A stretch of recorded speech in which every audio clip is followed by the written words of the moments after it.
And I'm like, where is Jimmy? And then it started being, Jimmy. Where is it? Where is Jimmy? Jimmy. I want to have a reason, a physical reason, because those racers are all freaking head cases. And here is my real answer, Roger, just for you, because I'm such an icon of physical fitness. Yeah. How do you do it, Jimmy? Yeah, it's doctors. It's the 3 tacos for $5. That's a good deal here. He doesn't even say Honda in here. I don't even know that it's a Honda.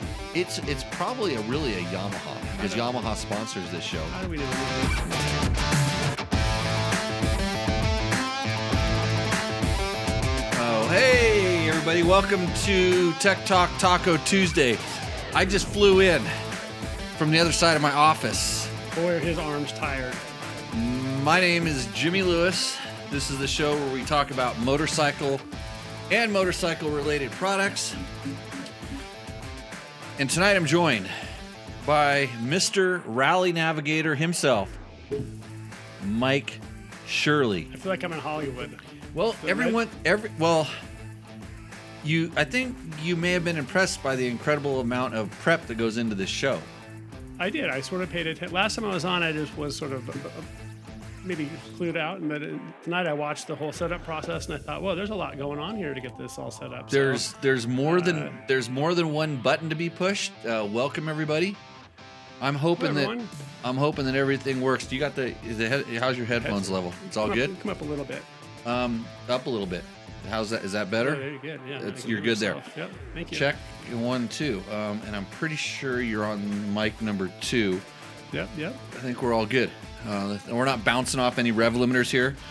And we have one other. I was gonna bring my cat on the show. So when she starts, making noise outside, I'll go. That's my signal. Your signals. Okay. Go bring her in, because we did tease that. Hopefully, if you're in the chat, let us know how the sound is, and I might bring back the segment where, if you don't pay me any money, I'm going to read a segment from Jerry Bernardo's book, Coffee Brewed with a Graveyard Mist, right here. In this voice. So you be careful what you ask for. So you can pay to have that segment not happen tonight. This show would not be possible without the help of our sponsors, Mike. I have sponsors, believe it or not. Yep, you have great sponsors. This show has partners, we like to call them. You have DDC, Yamaha. Yamaha. We like to start with Yamaha, title sponsor of the show. Yep, they're the big dogs that make it happen. That's how we can afford our makeup and hair. I did go to makeup and hair, and then I covered everything up because I might have made a mistake. Might have cut it all off. I'm in the same boat. In my dreams. And Prairie Dog 7879 says, sound is great for once. And Nice. Crazy Mark from Fraser Park, formerly Fraser Park, says loud and clear. That's good. Good to see you, Mark. I would spin some vinyl if I had it right now, because I'm feeling that mood. Dude, that'd be a good addition. We could just put DJ right in the middle. The 1s and 2s. Just start dropping. Did you see? Oh, I want to show you something, Mike. I want you to see this right here, and then tell everybody why we don't do this. What the hell is all of that? Copyright claim dispute has been submitted. Boy, there's like 30 emails that don't look fun at all on that list there. Yeah, that's why we don't do. Your DJ, the Wheels of Steel, get in trouble. That would be big problems. Dude, So, I feel a lot of pressure right now because Jimmy Tyler was here last week, and he's like, his family is like some of the OG hosts of this show, and he's funnier and he knows more than I do. So I'm feeling a little bit of pressure right now. no pressure, Mike. Good. Let me tell you how this works. So Logan was my original co-host. And when I asked his dad at the time, Jimmy, well, his dad's still his dad, but at the time I asked Jimmy, I said, hey, I'd like to have Logan on my show. Mm-hmm. He goes, he'd seen it. We were doing it at the bar, and we moved it out into the shop or into here. I don't remember where we moved it first. It's a mystery. You have to go back and watch those early episodes. They're horrible. Reason to start back at the beginning. Those episodes are almost as bad as these ones. Believe it or not, it's hard. Lower production value? No. For every possible reason known to man. I don't know. I can't remember. People. When we think about how the show started, kind of somebody said I couldn't do a podcast, and I was like, okay, I'll show you. So I did one, and then it just became, and people liked it, and there was some traffic, and we were getting good questions, and I could help people out. And so as much as it is kind of a shit show, I help people answer some questions, and from very experienced riders and whatever to just novices. And we had the off-road school going at the time, and there was a lot of stuff for us to talk about. Still is. So I asked Logan, whoa, Mark just dropped a bomb. What? No, geez. Mark, text me what you just said in the chat. I'm not aware of this. Where are you reading this? Just on the bottom down in the chat there. If that's the case, that's horrible. But anyways, he's mentioned that a mutual friend of ours may have bit the dust, okay. but I wasn't aware. But anyhow, so I asked Jimmy Tyler, hey, could I have Logan be a co-host in the show? He's like, Logan doesn't talk, which was true. Logan, you knew you found your guy. I'm like, that's the best co-host ever. Somebody that doesn't talk, because I never shut up. Okay, well, yeah, I can do that. That's simple. I'll just sit there and listen. No, you can tell us all your stories of fame and fortune. I told you that I'm gonna have to lean on you because I have some work to do. I have to get we got a submission for Taco Moto's Roosterendo tonight. Mm-hmm. That's Roosterendo, which is a segment we do on every show where we have entries. If you send us a picture of your bike and tell us a little bit about it, we will discuss it. Mm-hmm. And the one that brings us the most enjoyment, we give a $100 gift certificate from Takomoto. That's takomoto.co, not com, takomoto.co. You can get all kinds of stuff for your dirt bikes, especially your more street legal bikes that you want to make a little more competition worthy. Taco Mike will hook you up. Lots of good knowledge over there. And just put a Takomoto fuel pump on my bike today. I'm going to check it out. We did. It's one that's been sitting in the studio for well over a year. Oh, that's why you gave it to me. He's come out here a couple times and he had to update it. He goes, why didn't this go on a bike? I go, I don't have a bike that new. I mean, I have test bikes, but usually those stay pretty stock. We test them stock and we turn them back in stock. We don't have So them I have this sort of like early like test mule version of the fuel pump. That's what went on my bike today? When we're the final version. It's been updated a few times. Let's say that. I can't wait. Okay. So, it looked like it had been installed before. Remember, we saw some marks on it, so it may have been used, but it didn't. It looked brand new. Yeah. We used it on. He brought it here and he did a demonstration about it. So it's the new KTM fuel pump that has the suction snorkels to get the stuff out of the bottom. And we actually learned something about it today. If you don't have fuel in one side of your tank, it doesn't suction. Mm-hmm. Even if you have a lot on the other side, you got to have some at both of the suction nozzles that are down below so it can suck the gas up. And anyways, it's solving a problem that some people have. Your KTM runs out of gas before it runs out of gas. Yeah, that's happened to me a bunch of just like highway transits. Yeah, if there's a little bit of bumping around, it sloshes enough to be fine. But I basically just going down the highway straight. I was running it dry, and I just give it a little lateral wobble, and it sloshes around and keep on going. But it just seems kind of silly design wise. So it should be a good upgrade for my bike. I'm pretty stoked. Yeah. Oh well, it's I did get a text message. Unfortunately, one of our buddies evidently kicked the bucket. I don't know why or how, but it's time to do a shot with my buddy Mark, with a friend of ours who I had some really good times with, some incredible stories with. So, would you like a shot, Mike? Sure. Sure. I'll try to find you a little. I can. I don't like announcing names because I don't know. I don't know who or how. I don't know how public it is or anything like this. Is by the way, Frey Ranch. This is ranch strength. You'll know why this is a good one from Fallon or something, isn't it? This is from Fallon. Nice. This is correct. It's probably one of the best things to ever come from Fallon.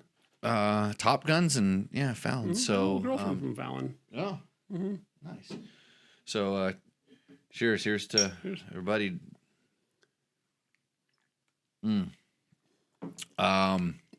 Okay. Woo. I sipped that stuff. Oh, well, it seemed from that angle out of the corner of my eye like you were chugging it, so I like it, but it's good. Okay. That kicks. So, anyways, if you're in the chat, you can probably see we're back. Okay, who it is. And so I'm the new what's Logan. Up. Cheers, Mark. I tell you what, I I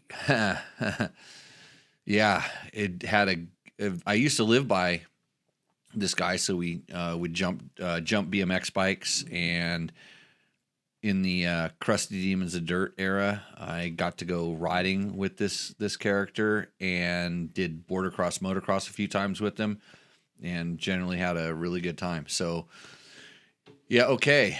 Moving right along on the show. So, so the job of the co-host on this show. Yeah, lay it down. It's nice that you're telling me this once the show already starts, too, not like ahead of time. Well, you wanted to know what your grand entrance was going to be. Yeah. Oh, yeah. By the way, we answer your motorcycle product related questions. So if you have a question, just throw it into the chat and have it there. And if you are listening to this at a different time and you want to email, it's my name @dirtbiketest.com. And if you can't spell my name, then you're not qualified to ask a question. This is important. You can leave it in the comments, and we get the comments, and we will answer those on the next show.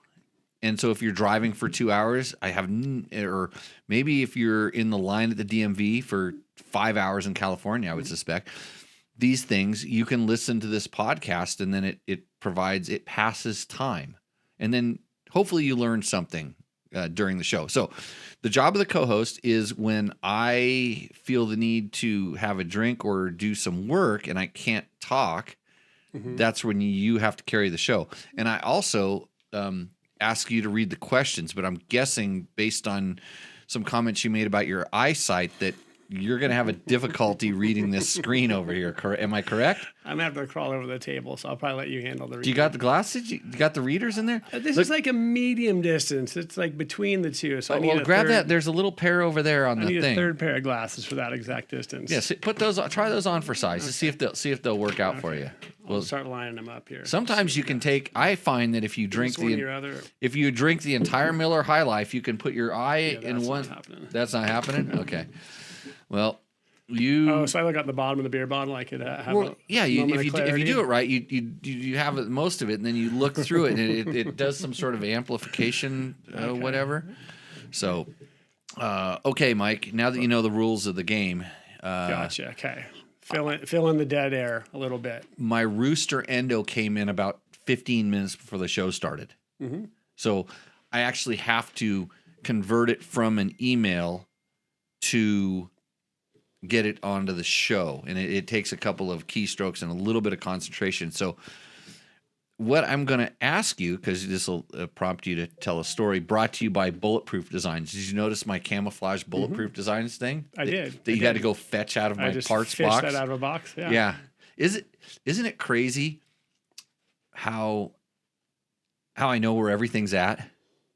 No, I was just admiring your office. So you got a system, but I said it's like an open air system. Nothing's put away in a drawer or a cabinet. It's all right out there, which I think ultimately is probably the most efficient thing. It's easy to get to. Yeah. For me, but I can. Yeah. But if I need something, I say, "Hey, go get." Was this where was it in the box? Yeah, it was. Okay, I remember, but I cannot remember a name or a face to save my life. Yeah. I mean, for over my 3 friends that I have. We have finite amount of memory space, and you just direct yours towards other stuff than remembering people's names all the time. We're gonna go use it. We're gonna go use it down in Baja next week. Yes, sir. Yeah. So we got a question here. Can you read what Husky Holler? Oh yeah, good 26? good question. Husky Holler 26 says, "Did you ever finish testing the counter shocks?" I'm super interested to hear what you have to say about this because I, from what I know, I understand in theory, it works. There's like sound physics behind it, and I'm wondering in relation to the dynamics of a dirt bike because they're using them on downhill mountain bikes now. They Oh, so use them in F1. you know about some of this stuff. A mass damper. Like Damper, yeah. So they're illegal in F1 Yeah, they don't use them more. if you can find them on the car. Yeah, but they use them in skyscrapers too. Like, Yeah. so the physics totally legit. But I'm Right. wondering in the context of a dirt bike, what do you think or feel? So the answer is, have I finished testing it? No. But is it on my bikes? I saw one out there. Yes. Yeah. Is it on the bike I'm taking when we go ride to La Paz or Cabo San Lucas? Yes, because it works. It definitely does something. It's crazy because we're mounting it onto the fork.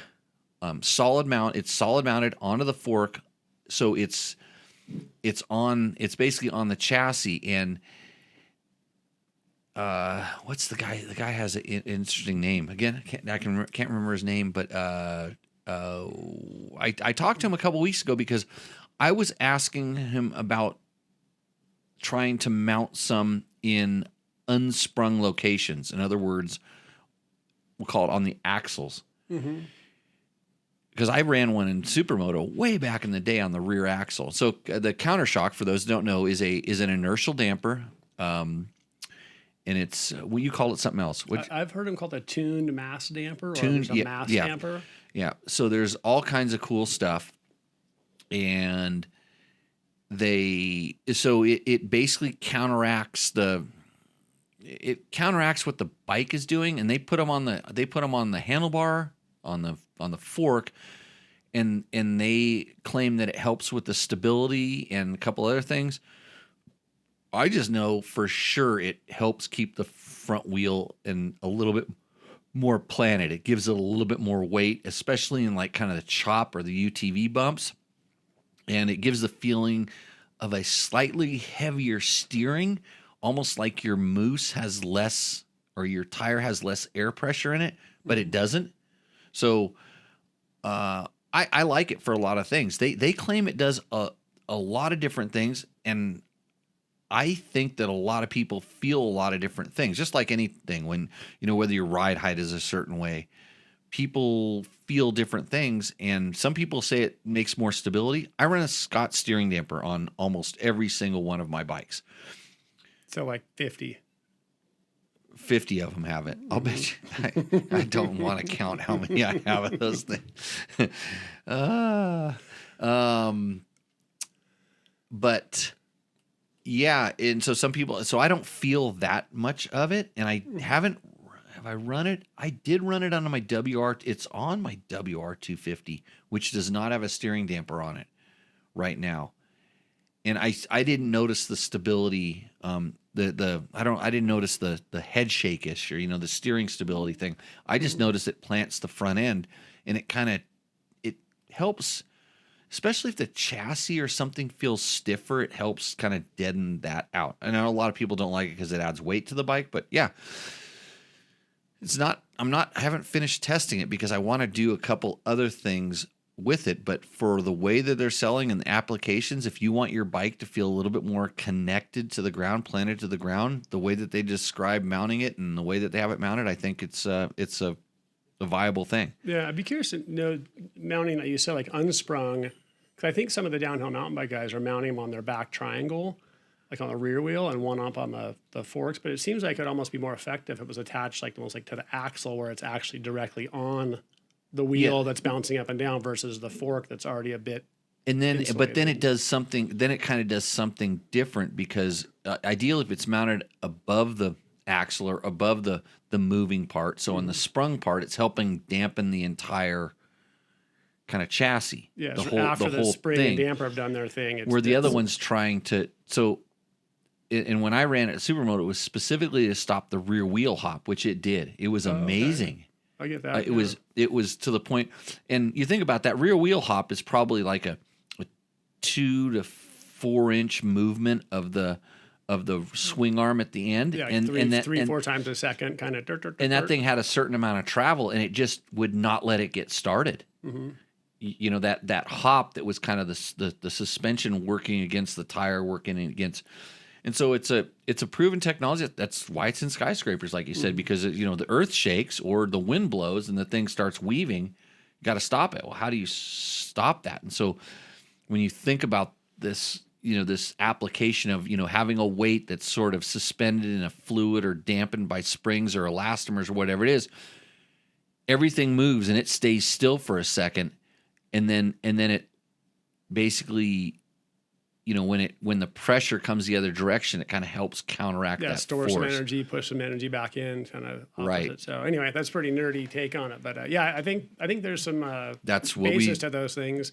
But I'd be curious to know like what the window is of what you're even like how much stuff you've got in your handlebars versus what the weights and the springs are. Like how dialed in does it have to be like really optimized, or does it have like a pretty broad, effective window of how your suspension's set up? And there's a lot of variables, but I'd be curious to know, what the like optimal window is with a thing. Do you need small, medium, and large depending on this and that? That's a good question. I think he's kind of dialing it in for more, the optimized, kind of a wider range thing. Mm-hmm. And that's where if I were working on the development side of this, I'd want to have tested like both ends of it. And it sounds like when I've talked to him, it sounds like he's tested a lot of different stuff because he is in the mountain bike world and they are doing these things. Mm-hmm. It's called counter shocks, by the way. I should have mentioned that. It's called the counter shocks. And he's been it kind of took off in that world. So he's been really busy doing those but he is interested in doing some of these things I'd asked about to try because I'd like to understand it better. But as a product, just the way it is, it works, and I think it's a couple $100. For a couple $100, it does something that I think most people would like, and yeah.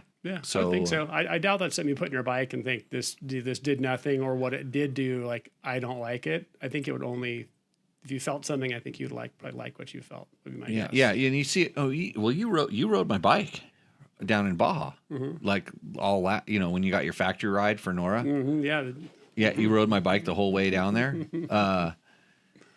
I think you liked how my bike worked, right? Yeah, it worked great. Yeah, then that's part of the package, as we like to say. Pro package. And thanks. And you can see I have all these different bikes and stuff, and when I'm gonna go ride a bike for a long distance, I make sure it has all of quote my stuff on it. And there it is. So it's on there. So good question, Husky Holler. Keep it coming. That answers your question. Hopefully, I answered your question. Anyways, we can answer 9 out of 10 questions without referring to a reference manual. I'm gonna do some work, but I have a question for you, Mike. Oh, and the other thing the co-host can do is at any time the co-host can ask questions that have been burning in their mind, because what a kind of can be an a-hole sometimes when you just walk up and ask me a question because I'm doing something else.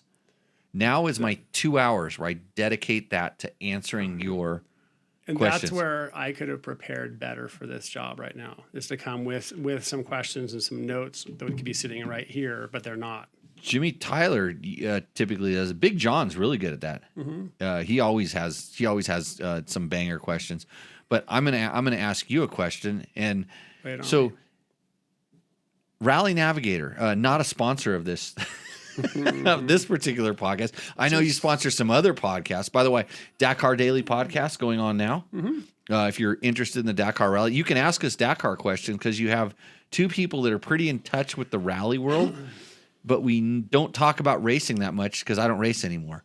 But okay, back to the question for Mike. Tell us the story of how you invented Rally Navigator. Oh, that's a great question, Jimmy. It sounds like you prepared for that. Go to rallynavigator.com if you want to know. And you can do a free trial, by the way, and not even a sponsor of the show. They personally sponsor me. I'm a pro. You are a pro. Subscriber package getter. Yeah, yeah. And you are a pro user.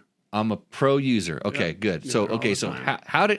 how did Mike Shirley become the epicenter of the? I want to say you have no idea how central you are into from the highest level of rally to the lowest level of rally, and I mean that because everybody encounters your product at some way, shape, or form.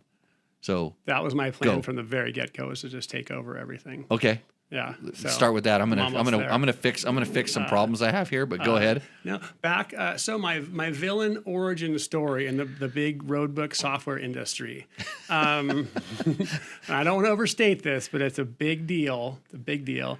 No, back in 2009 and 10, I got tied in with the Rally Pan Am team who was sending Jonah Street to Dakar back in the day through Adventure Rider. And I got in touch with those guys and was curious about attending Dakar in 09. And I talked to a few guys on the team and they said, dude, go for it. So we basically rented a camper, a little Ford Range with a camper shell on it. And we followed the rally down and through Argentina and Chile, which itself was just a super, super awesome adventure. But through that, I met those guys and they said, hey, come out and ride with us actually it was down here in Pahrump, and they had some road books.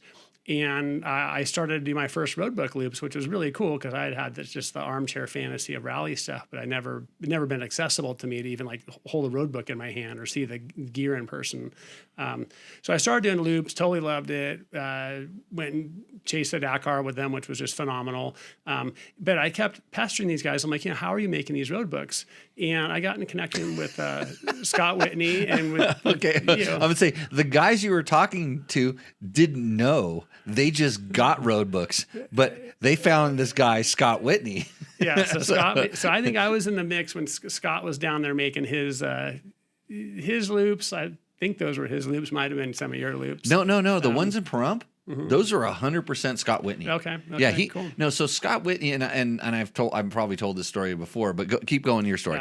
Yeah. So I kind of hooked up with Scott as being the road book guy, and I was like, dude, how are you making these? This is so cool. I've never seen anything come out printed like this before. And he said, dude, I don't even want to show you because it's such a nightmare. Like the last two guys I showed, they're not even friends with me anymore. Like they don't like me anymore because they almost went bananas trying to make road books. So I pestered him for a while and he finally said, okay, I'm going to show you, but you're not going to like it.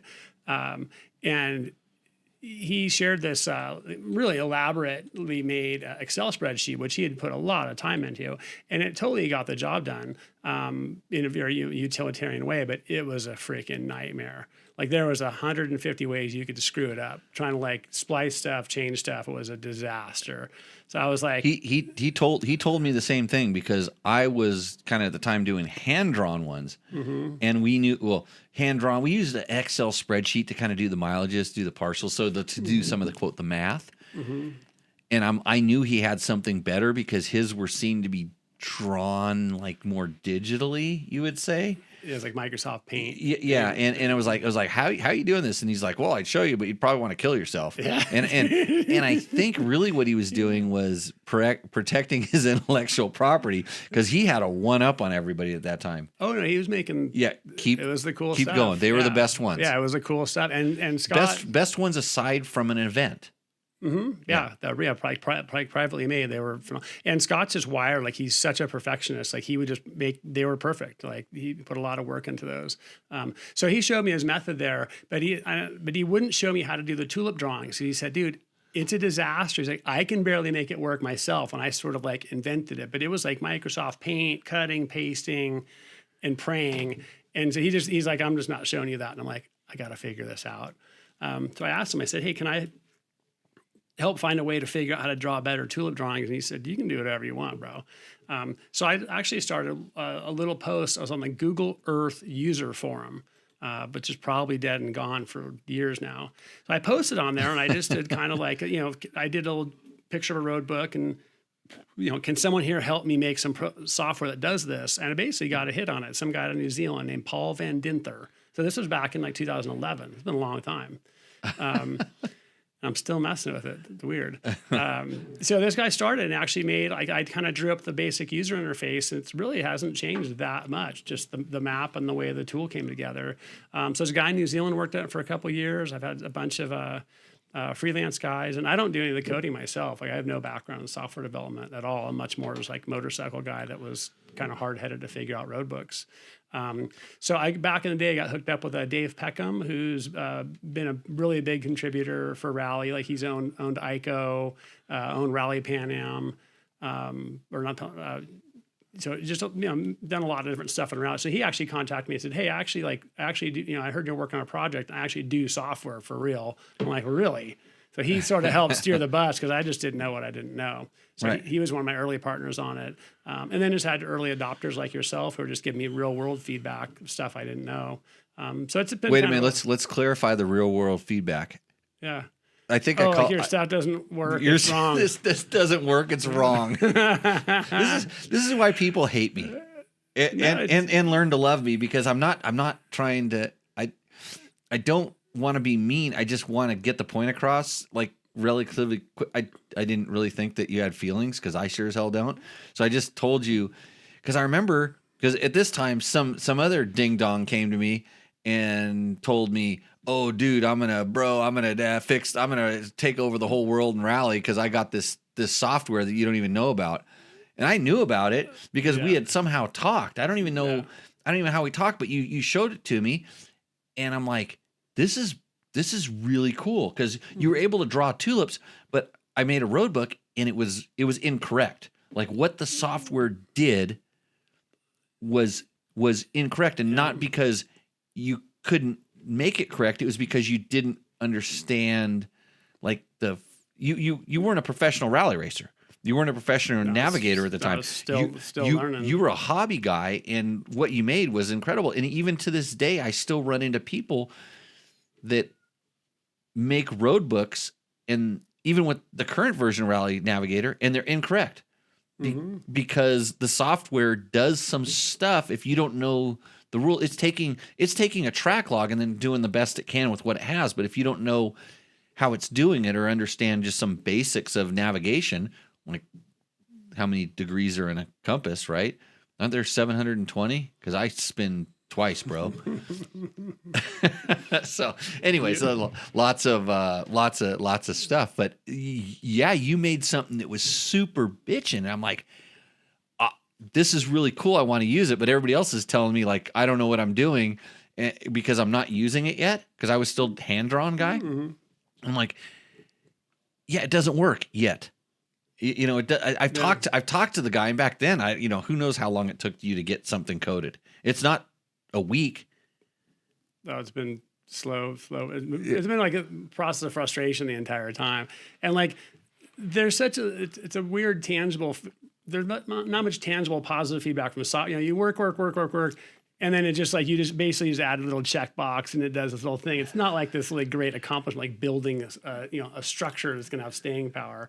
It's this intangible little thing. So it's this kind of strange project to work on. But even to this day, if you had any idea how, I mean, we talked about it. It's getting to the point where there's so many features and it does so much. It's so capable. And I'm like, dude, I hardly even use 20% of the features, maybe. Yeah. I mean, it does a lot of stuff in the background that it never was capable of doing now. That it does some pretty amazing things, and as a professional user in working on events or making training road books, and I'm asking it to do stuff that's maybe not even practical sometimes, and I say, "Hey, Mike, what about this?" And you're like, I get it. So people call, hey, can people use different stuff? Like, hey, could you make, we do it like this in my country. And I look, no, that could kind of get adopted. Okay, I'll use it. So it sort of covers a lot of different. Stoned Cage. We're going to get to your question here in a second, but I'm going to let. yeah. So we'll get to your question in a second here, because we do get right to those. So, okay, so we're going to pause on the Rally Navigator story, but labor, for sure, labor of love. Because, I mean, many times we've had discussions about, like, how much time it is, and there's no way that this is making any money. I'd probably make like $3 an hour on it when it's all said and done. So, Really, that much? yeah, I I'm should get into the software business. No, it was all done so I could go ride dirt bikes more, and that's totally been the case. Like You use it as a write-off. It's a write-off. Yeah, because it sure as hell ain't no hobby loss. Let me tell you. I bought dinner for us tonight on my Navigator credit card. Right. The tacos at Tech Talk Taco Tuesday brought to you by Rally Navigator. They're physically brought here. And this show brought to you by Yamaha. Hey, I just want you to know that we got a question about a YZ125, and the only reason I cut off Mike is because Yamaha sponsored the show, and I want to help out all my Yamaha brothers. So Stone Cage 9071 on YouTube asked, Jimmy, I have a 2006 YZ125, and I blew it up back in September. Good job. Laugh out loud 6 days later after I got it. I'm getting it fixed, but I'm looking to get a 25 YZ250F. I'm new to riding. Rooster Endo? And he has a question. Ridding. He's new to ridding. Rooster Endo, question mark. He is 6 foot, 200 pounds, maybe 185 in my good months. Wow, you have a 15-pound swing. That's good. He's into the training regiment. I know how that works. I swing too, but up in the 200 zone. I'm asking if the 250 would be too much for me. So, no, absolutely not. Some of the kids that are racing, the Supercross and motocross and stuff. Those guys are. I mean, they're wet 155 pounds, and they're not 6 feet. They're mostly just they're still growing most of the time when they get on those bikes. They're not physically strong as at all. As a physical size, you're gonna have no problem. Hopefully, you blew up your YZ125 because of something somebody did to it previous, but you were mixing the gas in it, right? I hate to ask the obvious questions. The good thing about your YZ250F is you will not have to mix the gas. You just pour that straight gas right in it. Yep. How much? I don't know those Yamahas. How corked up is that bike stock? The YZ250F is not none of those. WR250 is super corked up. And yes. slow. Okay. Yeah, and so just for everybody's experience, Mike kind of comes from. He buys a Husky every 3 to 5 years. He buys the FE, the enduro bike that's pretty corked up, and that's his world. Not really into the motocross and the race bike stuff. Yeah, I don't know much about him. So yeah, it's in really previous to that, you were just kind of hobby rider that just found this fascination with rally. Mm-hmm. Yeah. Yeah, I bought my first dirt bike. I was 35. Yeah, I never even owned a dirt bike until I was 35. Yeah. So I'm making up for lost time. Think about how much time you saved by not having dirt bikes. Well, probably a lot of broken bones too. Like my balls had shriveled quite a bit by the time I bought my first dirt bike. So my life expectancy is still okay. Yeah. Well, and that's and the people ask, like, they always want to go riding with me, and we've been riding together for a long time. And I'll tell you one thing that really impressed me about Mike. The reason I will still ride with him, is he knows his size. He knows where his limits are at. He's never ever tried to show me how fast he is. You've never done anything. You've always been on the safe side. It's like, you tell me, hey, it's time to throw in the towel. No problem about that. And I respect that, because we go a lot. Mike helps me with all the NORA Mexican 1000 courses. He does a lot of the sweep riding on those races, does a lot of the road book verification, all this stuff. And these are the kind of, like, I don't care how fast you are. It's just, sometimes I'm like, hey, we got to move a little bit quicker. You don't care enough. Because it's going to get dark, or we still have 400 miles to go and there's only an hour of sunlight or something like that. I think at one point you told me I was catastrophically slow because the sun was setting. And I'm like, yeah, you're probably right. It was the truth, though. I said you're probably right. And I'm done. I'm out. But yeah, I think you rode. I think you rode all the way out, or did I send you out early that day? You went out to the highway early. I bugged one of those days. But, yeah. After 12 or 14 hours, sometimes I started to get tired. I don't know why. It's weird. Half a day ride. Happens. So Stone Cage was mixing it at 41, and he does plan on riding on trails. Do you think I should get the FX if I plan on riding 30% of the time? God, 30% is so close. If you said 50-50, I would say get the FX. That's the But at 200 pounds, the YZ suspension isn't going to be as bad as it would be if you were like say 185 pounds. But for trail riding, the FX, the FX.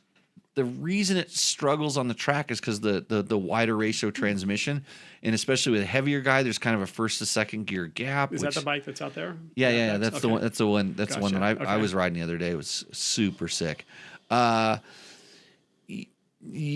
Oh, I'm planning to ride trails 30%. Now, if you're going to do 30%, if you're going to do 50% trails, opposed track, go with the FX. If you're going to do 30% trails, go with the YZ. In other words, at that 50% mark, that's where that FX is going to pay dividends because, the disadvantage it was having the track would be way helped when you are off road that other half of the time. But if you're 70% of the time on the track, some of the spacing in the transmission, which isn't that bad, but the especially on the 250F, but mostly the characteristic of the suspension on the jumps. If your track isn't that jumpy, if it's more of like, quote, really outdoor track, the FX isn't bad. I kind of starting to prefer riding FX bikes like at Glen Helen. When I go to Glen Helen and especially late in the day, I'm really happy with them on an FX style bike compared to a full on. That's probably softer, less motocross jumpy. bike. It can handle not being on the jumps. It can handle more bumpy. The more you're track. getting in those big transition jumps, more supercrossy stuff or stuff you really, where I don't know, I would say you need to control the attitude. But you have to control the attitude a little bit more, and you really trust the suspension to hit stuff. Generally, if you're a slower rider, it's not a problem. But as you start trying to go fast, you really push through the suspension a little bit more on the off-road bikes, on the jump faces and things like that. It gets sketchy, and it's not because you have to shift. You do not have to shift the FX more. It's the gear ratios are more catered towards off road, which tends to mean the first gear is lower, and then so first gear is almost unusable on a motocross track, and then so the entire spread of the transmission. And I'd have to actually check my facts on this. I know on the 450, it for sure is a 5-speed wide ratio transmission. I don't know if on the 250 FX, if it has the same gearbox as the motocross. So I could be completely wrong. Because sometimes they don't like, if you have the 6-speed already, you should be good. But have to go look at the specs on that. Stoned, this is the one question out of the 10 that I have to look at a reference manual. So You stumped him already. Okay. Good job, Stone Cage. You got him. Yeah, got me. So we do have a Rooster Endo submission tonight. We're gonna get to that. I did have a couple other questions that came in. I didn't read this yet, but I'm gonna go ahead and do this because it's a Yamaha question. It's Zach Guteninger.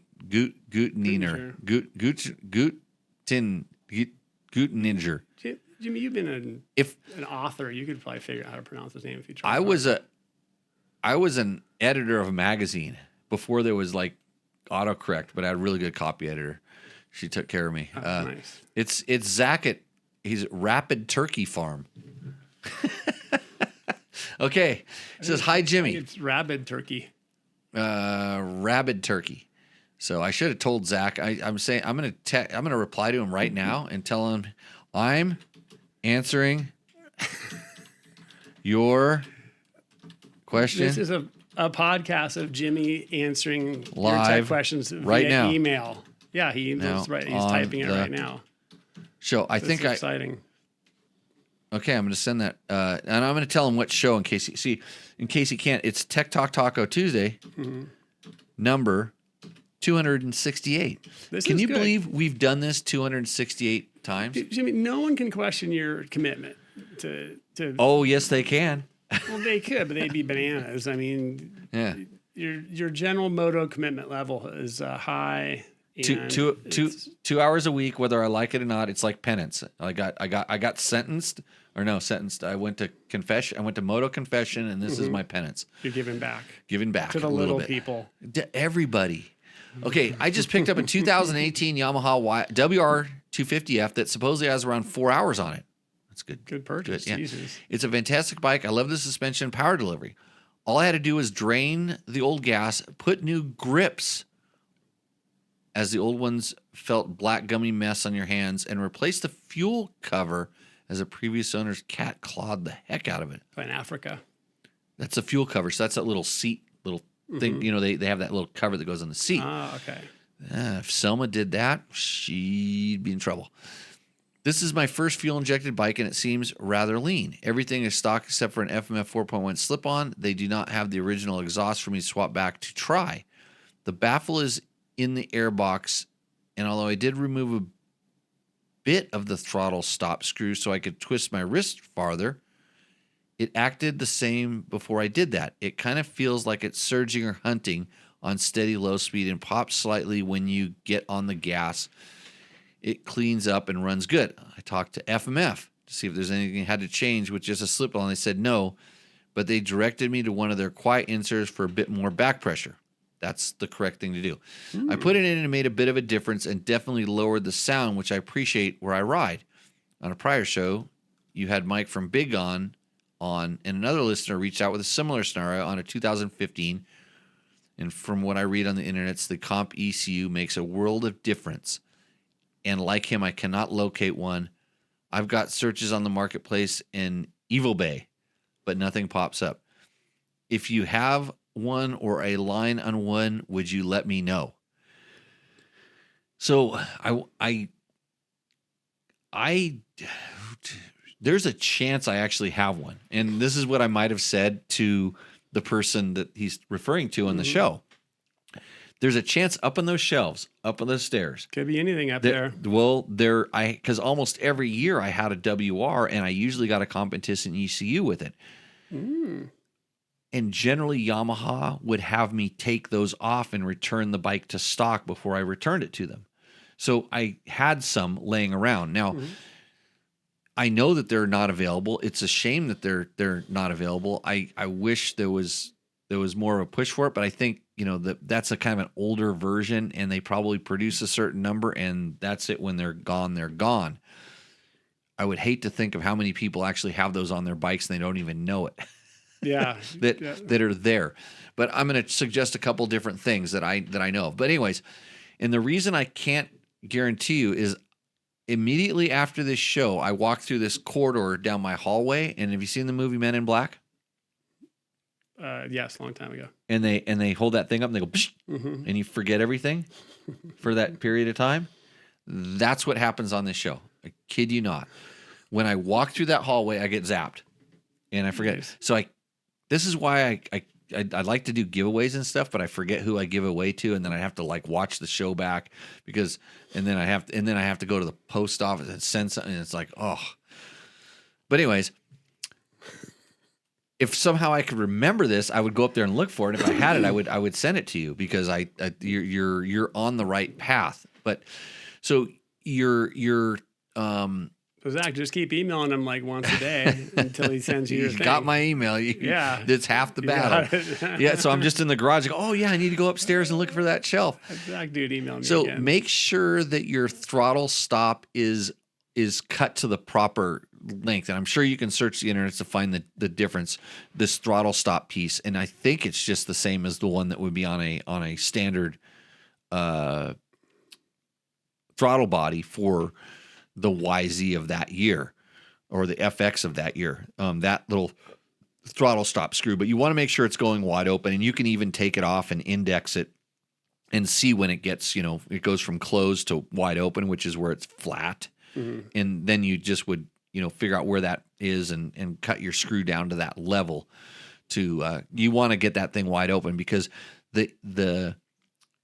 even your ECU is clocked so that it knows what throttle position it has. And when they get up like 70, 80, 90%, if you hold it steady there, it's going to do some weird stuff because it's very rare that you're steady at that position. It knows how to go steady at 100%.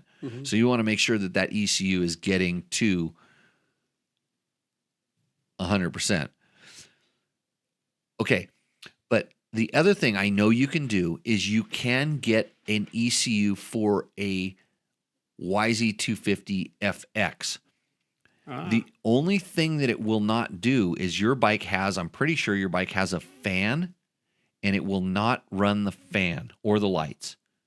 So it will run the bike. It will give you that competition in ECU. It'll give you the ability to tune it with the power tuner, but it won't run the lights and it won't run the fan if I'm remembering correctly. And there might have been one other thing, because we talked, because it was hard for me to get the competition ECU for the first 2 to 3 months of the bike was released. But I rode it with the stock muffler, with the smallest baffle removed, and it really wasn't that bad, but it did not like you said, the steady throttle positions. It's just and there's a spot where if you had it only opens up like 3/4, no, maybe not even maybe a quarter of throttle. And like stock has a throttle stop that's really restrictive. Oh yeah, you got to get that airbox intake restriction out as well. That needs to go. You need to have the intake tract as open as possible. But at that throttle stop, it needs to pass a sound test there. So at half throttle, there's some weird ass mapping in there, and every time you go across it, and especially if you hold the throttle at wherever that was, it's going to try to make the bike quiet, which... they probably like crazy harmonics where it's like, okay, just make a dead spot right here. It does something with the ignition and with the fueling to make it so that it won't make a lot of noise at that, so it can pass the test. Anyways, so there's a lot of stuff going on. Zach, hopefully I've helped you out there. But yeah, I think if, keep looking for those competition ECUs. I don't think they're going to be that easy to find, because they're probably all on bikes, and those bikes are probably running great. But if there's a way you can try an FX ignition from the same time, I think you would be in good shape. So anyways, now I got some friends asking me for my doctor's phone number. Because I'm such an icon of physical fitness. Yeah. How do you do it, Jimmy? Yeah, I did doctors. It's the 3 tacos for $5. That's a good deal here. So, okay, that was one of the questions. We got some questions coming through on the thing. And Anthony says, hey, Mike. Hey, Anthony, what's up? Anthony's our e-bike tester. Oh, nice. Excellent. Mm-hmm. And what does Stone Cage tell me? He's back. He needs a secretary to bring you tequila and write down some notes. We do need more administrative help around here. I've tried this before, but I piss people off. What does Roger Doggerel want to know? Would you like me to read that? Is that what you're asking me? Yeah. Roger Doggerel from Facebook asks us, I would like to hear a few words about Anaheim 1 and how 2 32-year-olds won, ! How awesome is that? DeCoster still has that magic touch, or a Supercross talk off limits. Ha ha. Jimmy, what's your reaction to that? We don't talk about racing on this show. Nope. No, we can. Yeah, so Anaheim 1 this show is kind of these shows are kind of timeless. Like they're not like, the hot topic of the week. It's general info. But Anaheim 1. So the thing you really need to know is that Eli Tomac won with a cable clutch on his KTM, which means that everybody needs to go have I'm surprised nobody has released a cable clutch conversion kit for the KTMs yet. It's coming. I only vaguely know that that's a thing, that cable clutch is better somehow. Can you explain why? Is it? No, I don't think. Well, Eli Tomac just won the biggest Supercross of the year, so I guess it's better. So what's the pitch? What are they trying to sell me? He likes a cable clutch. Yeah. It's just like I like an inertial damper on my front fork. Mm-hmm. Does Eli Tomac run an inertial damper on his front fork? Not that we know of. Do you need a cable clutch? So, anyways, how do I feel about 32-year-olds winning? I'm thinking I was in my prime at 32, so it doesn't surprise me. It's, even in the lights class, the 250 class, Max Sandsty won a veteran. And the good thing is you can listen to 15 different podcasts that will talk about it and break it down in depth with really good analysis, and maybe even get some of these guys on their shows, all this stuff. I find it interesting sometimes to listen to it, but at other times it's like they talk about so much. What do you call it when you're just speculation? Everything they talk about is kind of They kind of do a little report and then they speculate. What's going to happen next? What's this, that, and that? And it's bench racing, I guess. But I'd rather talk about the bikes. That's why I just went straight to the cable clutch. I want to have a reason, a physical reason, because those racers are all freaking head cases. And here is my real answer, Roger, just for you. The 32-year-olds are less head cases than the 25-year-olds and the 18-year-olds. That's it. They've been through. They have experience. They have they have a method for being there. They're less. For the most part, I think just the experience helps them understand and process things better. And once they get on the track, they're all in the moment. They're working on exactly what is happening right then and there. But that whole lead up to it. That's what tires you out. That's what wears you out. That's what the nerves and the different things can break it down. But these guys that have been doing it for a while, I think their experiences and knowing how to prepare for that and knowing how to tune out the stuff that bothers them and focus on the stuff that helps them go. That's my take on it. So what does DeCoster have to do with it? I wouldn't be surprised if DeCoster machined the part, the clutch part by himself, like literally machined it himself in the KTM shop. That would not surprise me. But anyways, Supercross talk is off limits. We won't talk about it anymore. Thank you for ruining my show, Roger Doggerel. Roger is Spike Racing. Roger Doggerel. There's probably some Spike stuff up on the board there someplace. I don't know. Let's see. Do I need a fluffer instead of a tequila serving secretary? Well, Mike, dude, that's the kind of thinking we need around this operation. That might be your new CEO. The fluffer, or no, the person with the fluffer idea. Because if they've got one fluffer idea, there's more fluffer ideas behind that. Okay. So Stoned has one more question. He's apologizing already. Okay. Stone Cage 9071, you're back again. Thank you very much. One more question. Sorry, no need to apologize. That's what we're here for. Jimmy will answer 9 out of 10 of these, but I think he blew your first one, so you got good odds on this one. Okay. So back in September, I blew up a 125 or seized it. The kicker wouldn't move at all. The shifter was like limp, man, and the bike wouldn't go into neutral, period.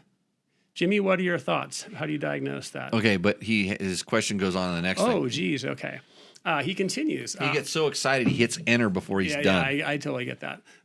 I think I may have cold seized it. I don't know what that means. I didn't warm it up too much, but I'd like to know your opinion. I probably let it run for about 2 minutes before I got on it, man.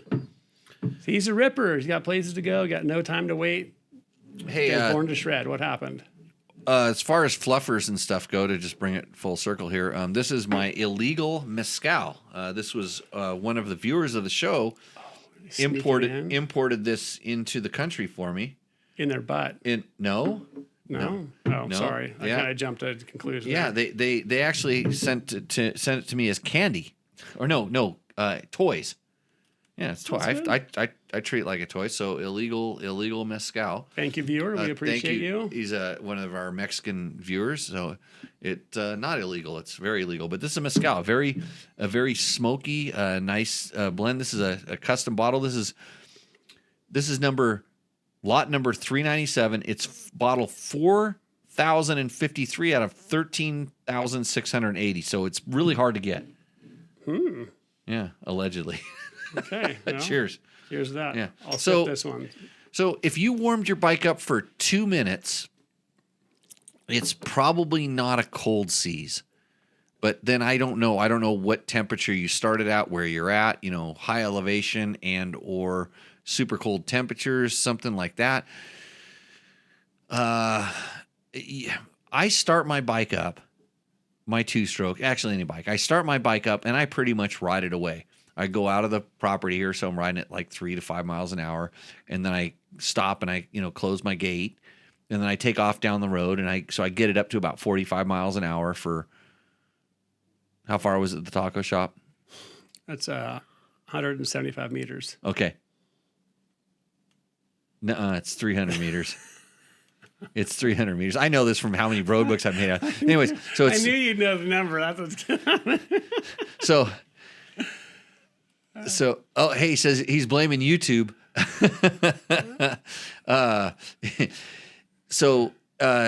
300 meters down there, and then I slow down, make a right hand turn, and I cruise at 45 miles an hour.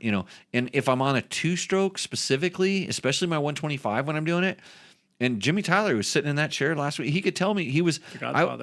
I'd on off, and then kind of just checking it to make sure that it was, there was some oil in the gas. You know what I mean?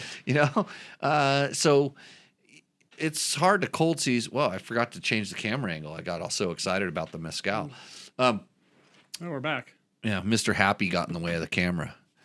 Mr. Happy. There's so many things I've forgotten to say on this show already. But anyways, I don't think that would have been a cold seize, but it could have been. I mean, if you just take it and then just start sending it like in deep sand or right up a hill where there's a big load, we're on level flat ground here, so you can really be gentle on the throttle. But the Kickstarter wouldn't move at all, and the shifter was like limp. Now, the shifter being limp is kind of weird. Well, if it locked up, it might have just locked up and put a bind on the entire transmission and stuff like that. Mm-hmm. Yeah, so there's a lot of stuff going on there that it's hard to diagnose over the YouTubes because they won't let you write too much. Does the mezcal go well with ice? I don't know. I always drink at room temperature, like a good Mexican should. Yeah. So. Okay, a couple other things coming up. Hot Shoe Hall of Fame, end of January. I think January 28th. That's the Hot Shoe. I have a Hot Shoe right here. It's a charity fundraiser event. Gene Woods has the Hot Shoe Hall of Fame. These are called Heart Shoes, and they raise money by inducting legends of the motorcycle sport into the Hall of Fame. And it's really cool. It's a great event. I don't want to say it's on the 28th of January, I'm thinking. You can register online. It's 100% free. You don't even have to give him money so he can give people in need some shoes. You can just show up, hang out with some legends of the sport. Jerry Bernardo is the MC. Ah, cool. It's a good, fun time. And you can watch me get smoked this year in the go-karts because I haven't been down there practicing. And Stone Cage drops the Canadian info. 1,000 elevation. It was probably 5 Celsius. That's 1,000 meters. And guess what? He was on it. He was fully on it. Uh-huh. Yeah. He lives his life, I can tell. I would Full say, gas. Bro, Uh-huh. you can't get on it if just 2 minutes if the temperature, at the races, even at these arena cross races and stuff, the guys warm the bikes up pretty good outside. They don't even ride them. They just warm up. They're checking the radiator before they go down to the start line because you can't run it for very long down at the start line. Mm-hmm. Just know your size. 5 Celsius is pretty low. I don't even know what that is, but it's cold. No one's ever survived that temperature. Michael Pounds 9300 has a question. Oh, hey, Michael Pounds 9300. Hello, Michael. Hey, Mike, nice to see you. You two back. Thanks for tuning in. Got to say I enjoy using Rally Navigator. Thank you very much. Longtime user, just renewed. Open Rally GPX is awesome. Thanks. The Open Rally GPX has actually just been amazing. My partner and good friend, Dave Peckham, kind of came up with that, and it's just a GPX file, but we can attach all kinds of cool stuff to that for Rally. So all of the locations of the scoring waypoints, the start and finish of speed zones, the speed limits, all the radiuses and stuff. So that little file can come right out of Rally Navigator and go into almost any of the Rally scoring boxes in the world to run the timing and scoring. And then also all of the digital road books we can put in the GPX file the full image of the road book too, which is just awesome for event organizers and people who just want to mess around with tablets or use really high-end road book readers like Tower One. But thanks for the nice words. Glad you're having fun. And yeah, have fun riding road books. That's what it's all about. So thanks for writing in. Appreciate it. Can you sell me a road book? Can I sell you a road book? No, him. Oh, call me later. I've got road books for sale. Road books for sale. Uh-huh. Yeah. So open rally. What? It's kind of funny because I'm still resisting of this because I have found that that somehow there's a way, and this is getting super geeky, that I don't even know what it is, but somehow it's not the exact drawing that I made. Things change a little bit. Am I correct in that? I just do that for your account special though. It's just, yeah. For Okay. training. Yeah. Works good for everybody else. I know. I'm the only guy that's complaining about this, right? Am I really the only guy? I prefer think, a PDF. I think, yeah. Well, dude, at our age, we're Okay, I just PDF haven't boys, adapted. bro. We're dinosaurs. But sometimes there's certain things, there's certain elements that I put into the drawing that don't seem like they translate straight over, and I don't know what it is. I can't pick it out. Like, am I right or not? I wouldn't want to disagree with you on your own show, so I'm going to say you are correct, and it's my fault. Oh, that was too easy. And Devil's Rumble 71 it's says pointless to resist. So is Devil's Rumble, is that Victor's sub secret account? The Hot Shoe Hall of Fame, is it really the 31st? I don't remember. I think I might have put it in my calendars or whatever.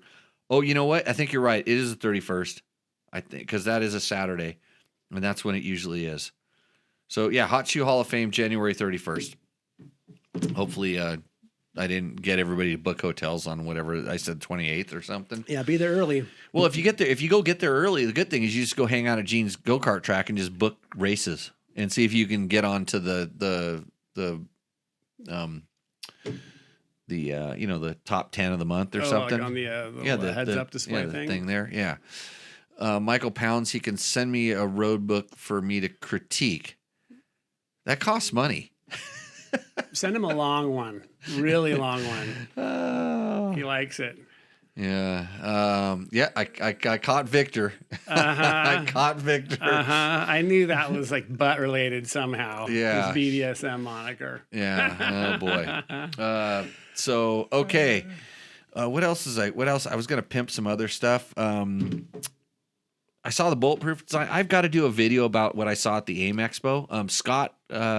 Scott, you might not know Scott. Scott is from Dirt Bike Test. He does one or two things a year, usually the hour meter of the Triumph. He likes to let us know where every 20 to 30 minutes he puts an update on the hour meter. He did a thing at the AIM Expo on the new 60 helmet, which integrates a goggle into the helmet. So you know how us adventure guys, and I say adventure guys loosely, but you know, we have the shields, the modular helmet, not modular, but the pull down shields. And then they've kind of got something that's similar. It just opens up the field of view, which when Bob Weber from 60, he was trying to explain it to me and show me all this stuff. And I'm like, no, I wear those adventure helmets all the time, so I'm very aware of the wide field of view, which is kind of cool. But you know, I was just really curious about the dust sealing and some other stuff that they have. You know, the venting. They look like they've got their venting down, but I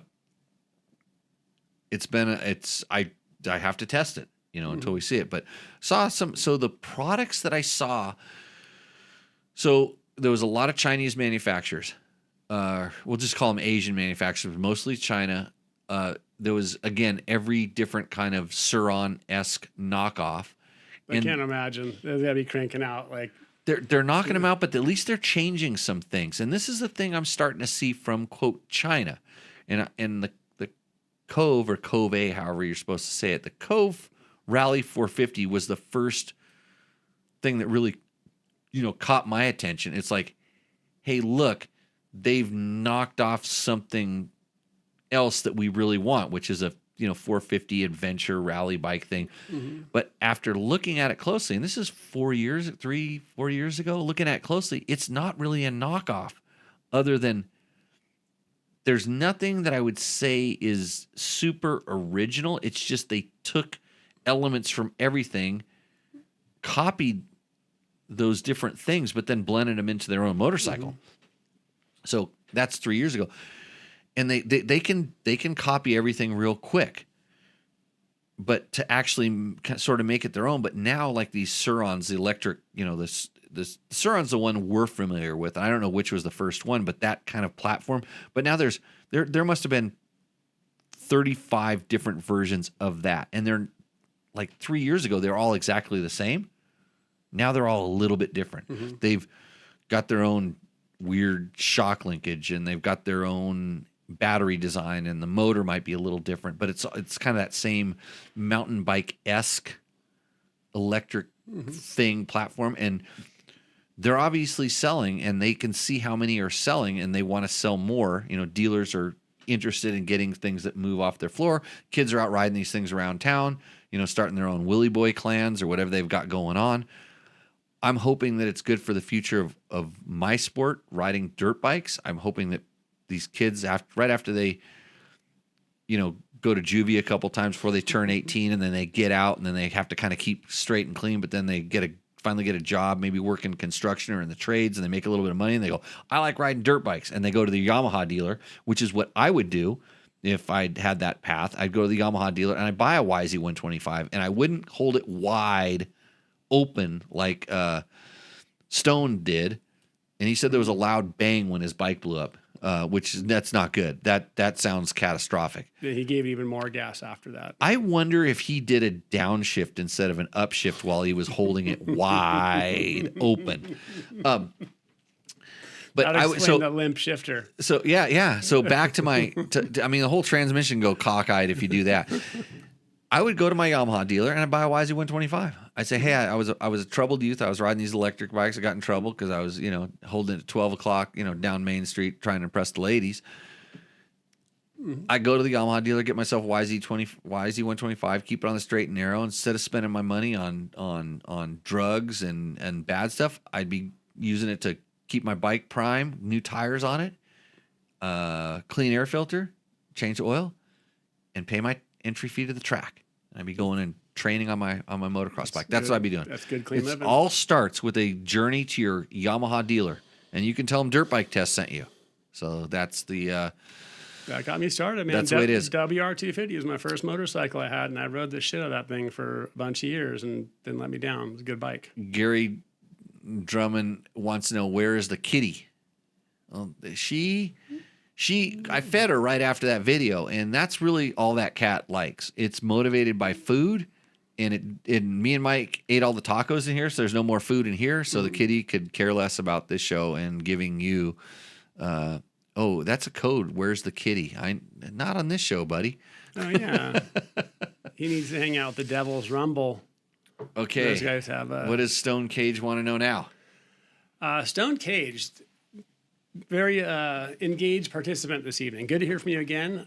Jimmy and Mike, could you tell me how you got into riding dirt bikes? What keeps you motivated out without feeling burned out, working on and riding at the same time? That's a great question. Why don't you answer that, Jimmy? I'll start. It's your show. Okay, I'll start. So I just take it back to the very first time I rode a motorcycle. When I rode a motorcycle, I guess that to me is what people say when they experience their first shot of heroin or do some fentanyl or some drugs or something. Like they talk about this incredible experience that they have that will never be replaced. This is what happened when I rode a motorcycle. I'd ridden BMX bikes. I'd done all this stuff. When I rode a motorcycle, is like right into the side of my friend's mom's car, by the way. That's where I rode my first motorcycle, right into the side of the car. Man, I got up quick, and I figured if I didn't get up and pretend like that didn't happen or whatever, and I don't know about the dent I put in or whatever, but like I had to keep riding. I had to ride because I knew that that could have ended right there, but there's no way.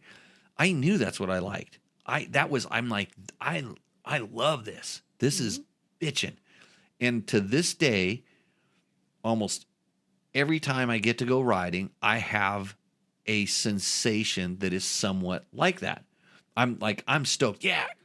I don't care how much work it is to get there. And that's why I'm willing to put the work in to get there. That's why I've tailored my life around doing what I do. That's why I give you these 2 hours of penance every week in, week out, except for the weeks that I take off or I forget how to turn the show on or I go riding and I get back and I'm too tired to do the show. Or I want to go riding tomorrow morning because I want to get up early because it rained last night, and then I want to ride in no dust and perfect traction. But those are all other things. We made it today, and that's one victory at a time. Yeah. Good job. I didn't ride today. No, I didn't ride today because I'm gonna go riding for like a week and a half. Yeah, you'll be okay. I'll be okay. I'll get it in spades. So I don't get burnt out because I still like it. Even when I was racing, I managed how much I rode, or I always did fun riding, even if I was really concentrating on getting better at one thing or practicing or training for a certain discipline of racing that I was doing. And I did motocross, I did off-road, I did enduro, I did rally, I did desert, I did all everything, backyard supercross. Oh, we've heard. Yeah. Did I tell you? So I just, and so if I start getting burnt out, I never really get burnt, but if I get a little bit burnt out on one thing, I just go try to ride something different, or I ride a different bike. I mean, I was talking last week on the show, I rode 2 different electric bikes. I rode everything from a Husaberg 650 to a YZ125. I rode an adventure bike, 2 different adventure bikes, all within the span of like a week. It's crazy. Mm-hmm. I love it. Yeah. It's good times. Yeah. So well, yeah, you've in Stone Cage. Yeah, I think the reason I don't get burned out riding is because I get to ride with some reason or purpose quite a bit. Like same as you, Jimmy. You're usually riding like, hey, I'm either testing this, or I'm going to produce this, or I'm preparing for this event. Like you're riding for a reason, not just like, hey, I'm going to go out to the play area and just go drive in circles next to my truck for an hour and a half. Like that wouldn't really hold my attention. But I've been lucky, like following in with you or Rebel Rally or speaking of Rebel Rally. Emily Miller right wow, there. that was There's a the weird boss. time. Want to bring her on the show? Yeah, we're riding for some sort of reason. So here's our boss at Rebel Rally, Emily Miller. Hey, Emily Miller. Welcome to Tech Talk Taco Tuesday. Thanks for calling in. How can we help you tonight? Hi. Hi. Yeah, you're live on the show. We were just actually, Mike literally just said Rebel Rally. Mike Shirley's my co-host tonight, by the way. Hi, Emily. Oh, hey, Yeah. Mike. Yeah, so it's nice to have girl voices on this very boy show, by the way. Yeah, Steph is here too. Larry Giles is here. Yep. So, Nice. You guys are all really live. happy to This be on is the great. show. Yeah. Thanks for having us. Okay. Can I answer your motorcycle product related question? Because I want to get back because Mike was telling us why he likes riding motorcycles so much, and I was about to interrupt him because he said he doesn't like riding around the truck for like an hour or two. So which I can do. That's like, track riding stuff. Okay, well, here's why I called. Okay. You want to know why I called? Okay, I'm scared because it could involve work. Uh-huh. Oh, Unless it involves right, or is Larry watching and Larry made you call because you knew I would pick up the phone? No, we were talking about King of the. We were like, wait, it's Tuesday. We're gonna call. I said we're calling Jimmy, and then we said, wait, it's Tuesday. I wonder if he's on the show. And Larry said, well, let me turn it on. I said, no, we're calling Jimmy. Okay, yeah. So here's the thing. So you posted yesterday about King of the Motos. Yes, trying to get Justin for the King of the Motos. Justin is looking for some volunteers. Volunteers, yeah. Correct, yes. And so I wrote on your page, I said, okay, hang on, I'm going to read it. Okay. You started this mayhem, best race at the Hammers, and way to kick it off. And I get no love. No. So I'm kicking it back to the history of King of the Motos, which is why I know you. Oh. And you started that race. And yes. We would always, can I say this on Tech Talk? We always. Well, as long as you're talking about me, it's open game. I say, okay, where's Jimmy Lewis? Like, I've got to find Jimmy. Where's Jimmy? and we need to talk to you. And you can never find you on the lake bed, and there's no cell service, and I'm not driving that stupid cell phone bush. And I'm like, where is Jimmy? And then it started being fucking Jimmy. Where is Jimmy? Where fucking Jimmy? And then now Miller's today going on off. the Rebel Rally, Larry's telling me to cut it off because I'm not supposed to say that. But Oh yeah, we I just think lost you our can say rated this G sometimes. rating. We've been Oh, demonetized. Sorry. It's okay. And so now we still say that on the Rebel, but it's usually related to when people get frustrated because the course is hard. They go effing Jimmy. Mm-hmm. So, but you know what? You didn't even respond to my comment on social. And Well- I hate the socials. Well, And you I don't think even I think I hate it more than you, and I've explained this to people in general that unfortunately I need the socials to promote some of the different things I do, because if I didn't, nobody would know. I mean, if you don't shove it down someone's throat these days via social media, nobody pays attention. Like, I really need people that are watching this show or listening to this show or whatever right now. You should send this damn show to your friend. You should get your friend. Like right now, I can see we have 24 million people watching this show live right now. This needs to be 40. Yeah. It needs to be 48 million by the time we sign off, and we only have another half an hour. Anyways, get your friends to join in and watch this, and I'll answer your question. Actually, we have people in our chat with these millions of people. People in our chat are answering other people's questions, because Eric Matson just love commented that two-strokes need to be jetted richer for cold temperatures. So that means that Stone Cage, if he would have heard from Eric Matson before or watched this show, like your friend should be right now that you should send this show to, you would have this knowledge, and you wouldn't seize your YZ125, and you wouldn't be without a bike since September. So that's I don't know how to. Like, what are you talking about? I don't know how to roll it all into a Can we- tighter, Okay. a more concise ball. But Very back to the social medias that you need to share all this stuff on. I generally treat it like a toilet. Like the social media is very much like a toilet to me, where I go onto the social media and I put something in it, and then I push flush. No, I mean send. I push send or post or whatever it is, and I don't look at it anymore. I'm done with it. It goes away. And every once in a while, when I'm in line in the DMV or doing something else that's really super interesting, stuck at a car accident in some remote desert highway, and I have really nothing else to do, then I might comment or go back and read the comments. Huh. Yeah. So Okay, so fair it enough. but Okay. it helps Fair my enough. mental I think state. we need to start like a signal chat. I mean, everybody's talking about how social media is on the way out because everybody's so tired of like AI generated content and all the BS. And so like you got to have like these own like small like signal chats, like terrorists use in our government and all these kind of things. So why not have a signal Tech Talk Taco Tuesday signal chat? It could be so exclusive we could get down to one But listener. I have another question. Totally random. What did Shirley say? He said it could be so exclusive we'd get down to one listener. Yeah, that's why. Hold on a second. Good point. I'm gonna plug. it's very focused. I'm gonna try to plug you into the soundboard here. Hold on a second. That way you can hear everything. Oh, it's a guarantee hang up. Bye, Emily. Are you there? Can you hear us now? Wait, is Mike Shirley at your Yeah, at the I'm sitting right compound? here. Yeah. Yeah, live and in person, live in the Yeah, studio. he flew me down on the big Jimmy Lewis jet. Yeah, the corporate jet brought him down here. Oh. Yeah, Who's wearing the beanie? Larry just. Oh, you're both wearing beanies. yeah. Okay. I was wearing a So- Rebel beanie most of the day, by the way. Okay, that's a good thing. I was- that is a good thing. I was repping, to my cat, because I really don't leave the premises, and the cat's the only person that cares what I do. Is Selma now making Tech Talk Taco Tuesday? Well, she did the promo reel for it. Didn't you watch my socials? She's the new creative director. Okay. So speaking of socials, can I just throw this out to your audience? Okay. How many people are He's waking listening. up at like 3 a.m. right now in California and Nevada and trying to figure out what is going on in the Dakar? We haven't even talked about Dakar other than Mike is What? Rally Navigator.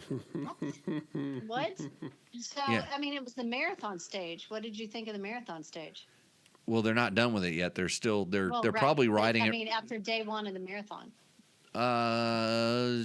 So I think the last couple days didn't shake out the way that anybody expected them to. Yeah. So I think there was a lot of strategies that were talked about, and they all had a couple different ideas on what would happen, and either the terrain and or the road book or the description of the terrain leading into it kind of gave them some false pretenses. And so I think that I don't know. I mean I think everybody's doing kind of what they're doing, what they're good at. I mean, I think Ricky has lost a little bit more time than he would have liked. Sanders is doing what Sanders does. Benavides shocked everybody. Yeah. Preston Campbell is riding an excellent race. Oh, yeah. He's the standout to me. Yeah, yeah. Amazing. And then no So penalties cool. also. yeah, no penalties, which is I Yeah. mean, you look at it's and then a lot of the other kids that I've worked with are doing really good. About the socials. Okay, the socials. You know, We're back to that. I want to hear about what happened in the race. And the socials on Dakar are talking about how Damian Sanders picks an apple out of a bucket of apples at the bivouac. Did you see that? Like no, that's what they're posting. Really? You know Yeah. what? I did notice that their coverage got a little bit funky this year. They brought in some celebrities to do some different things, and it's like they don't really tell me enough about what's going on during the race, but they tell me some other stuff that I could care less about. But then Right, again, like how Damian Sanders picks an apple. Daniel at the Sanders bivouac. did some apple picking. Did you see this, Mike? Yeah, he did. I think he lives on an apple farm in Australia. Oh, he does. I believe so. Oh, okay. But, well, oh, really? Well, I believe so. it They was didn't- really they more didn't about explain him that. looking Maybe in the someone could bucket comment in our and chat. picking the apple. Is I mean, Daniel that's Sanders an great. apple farmer? yeah. Hey, Rapid Turkey Farm said I nailed his name. Well, that's let's see. I didn't remove the intake baffles. I thought it might. Extra air might make it leaner. Thanks for answering. Yes. We're still trying to run a motorcycle show here, Emily. Yeah. Oh, yeah, I'm really sorry. That's I just- okay. Does Larry have a motorcycle question? Yeah. Larry. Yes, I got a couple of questions. Okay, here we go. This By is the way, good. I can't see the bottle of the tequila that you got on there. What Oh, kind of it's brand is just since you asked, I'll bring it up here. It's not tequila. It's a mezcal. It's called illegal mezcal that a fan. Yeah, illegal. It's legal, but it's illegal. A fan sent it to us here on the show. So me and Mike, it's nice. This is pretty good, huh? Yeah, It's- this is nice. And Mike's not a big. Did you send him the last time? We just sent you a bottle of tequila. Oh, hold on. Drop that off. That's somewhere. Oh, I don't. Yeah, this does this look familiar? So live interaction here on Tech Talk Taco Tuesday. So yeah, this one we had this on the show a couple weeks ago. That's why it's right behind me because it's there in case of emergency. I have a couple emergency stashes around this premises. Okay, so Larry, I can answer your questions. And Frank White, Frank from ATK says, "Glad you're still there." Well, I'm glad I'm still here too. Me too, Jimmy. Back to the Dakar. Give me your top 4 that you think are going to do the best. Of the remaining stages. Yeah, like Ricky. What's your prediction? I'm just all in for Ricky. I think Ricky's. He wants to win. I know how bad he wants to win. I know how much he's been training, how much he's been working for it, and I guarantee you that guy's doing everything he can to win. So. By the way, great job on training Sarah. Yeah, she had an unfortunate day 1, I believe it was. Day one. She tore some parts off of her car. Unfortunately, I mean, I don't think they were expecting to be driving in big deep ruts the whole time.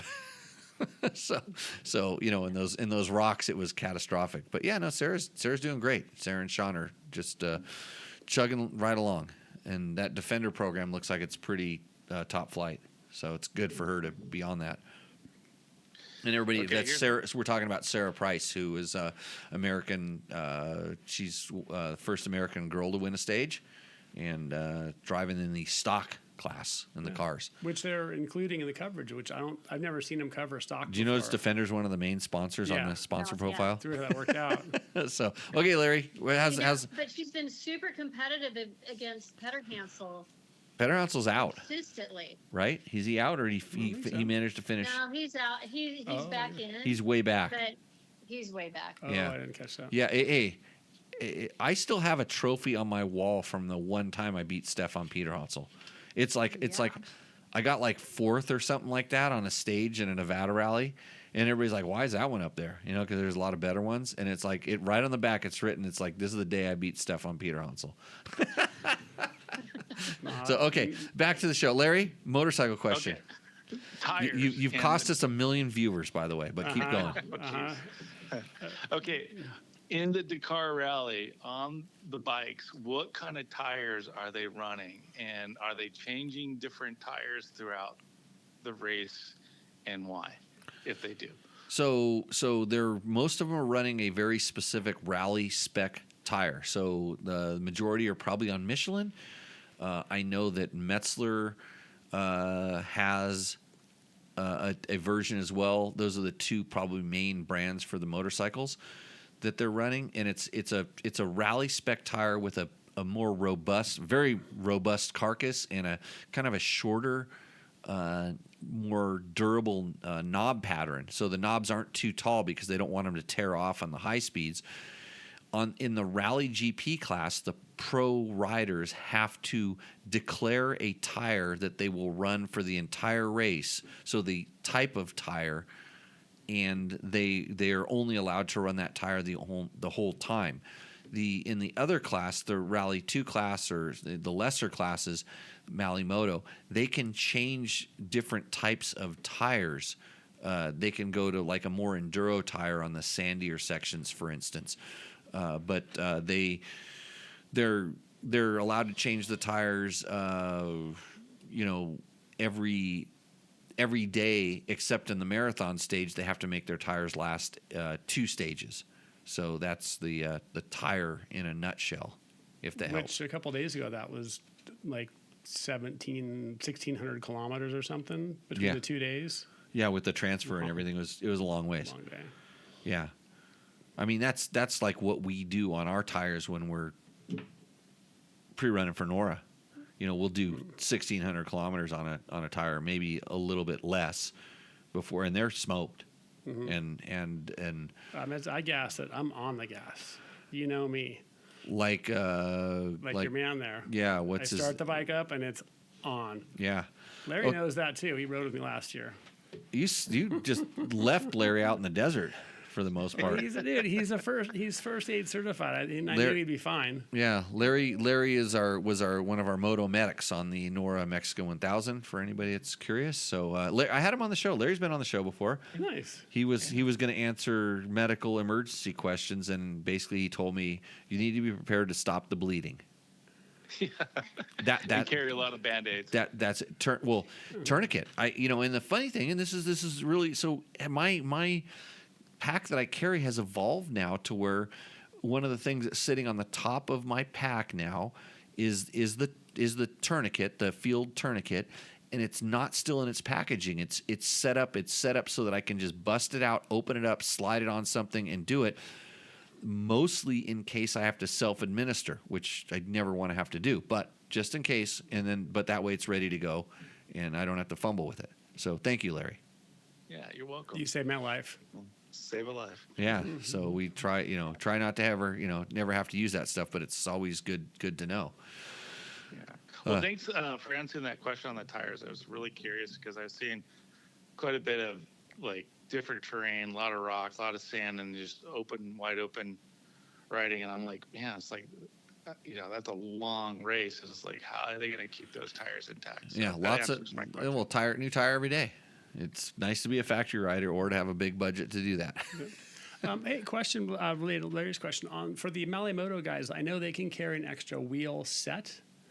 But do they go to the tire truck and get new tires Yes. mounted throughout the rally too? Yeah, so they can take their extra wheel set and have it changed. Okay. So they have a fresh set of tires on their wheel set, and then they just swap wheels. So technically, they could switch wheels every time day. a factory rider could switch wheels, but they can only use 2 sets of wheels. Like if they destroy a wheel, they no longer have that wheel, and then you'd have to take the wheel off your bike, take it to the tire truck, have them do it, and then bring it back. Gotcha. So, yeah, glad I can be of some help tonight. Okay, Emily. Larry, ask him something real hard, really hard. Really hard. I already referred to my one reference manual, or I claimed ignorance because I didn't know the answer to some question. Anything with math would be a real curveball on this show. Can I get another one of those champagnes of beers, by the way? Yeah. Okay. Let me check out for my guest host. Oh, Just a okay. second. Yeah, no worries. Hey, I'll, right here. yeah. Oh, wait. Ching. I knew, I thought you were really going to get up. I knew what I was doing when I got in this job. Okay, Emily, was there anything else important that I have to think about work-relaed? That you want to no. discuss No, live, good. live on the podcast. Just hurry up and come home from Nora.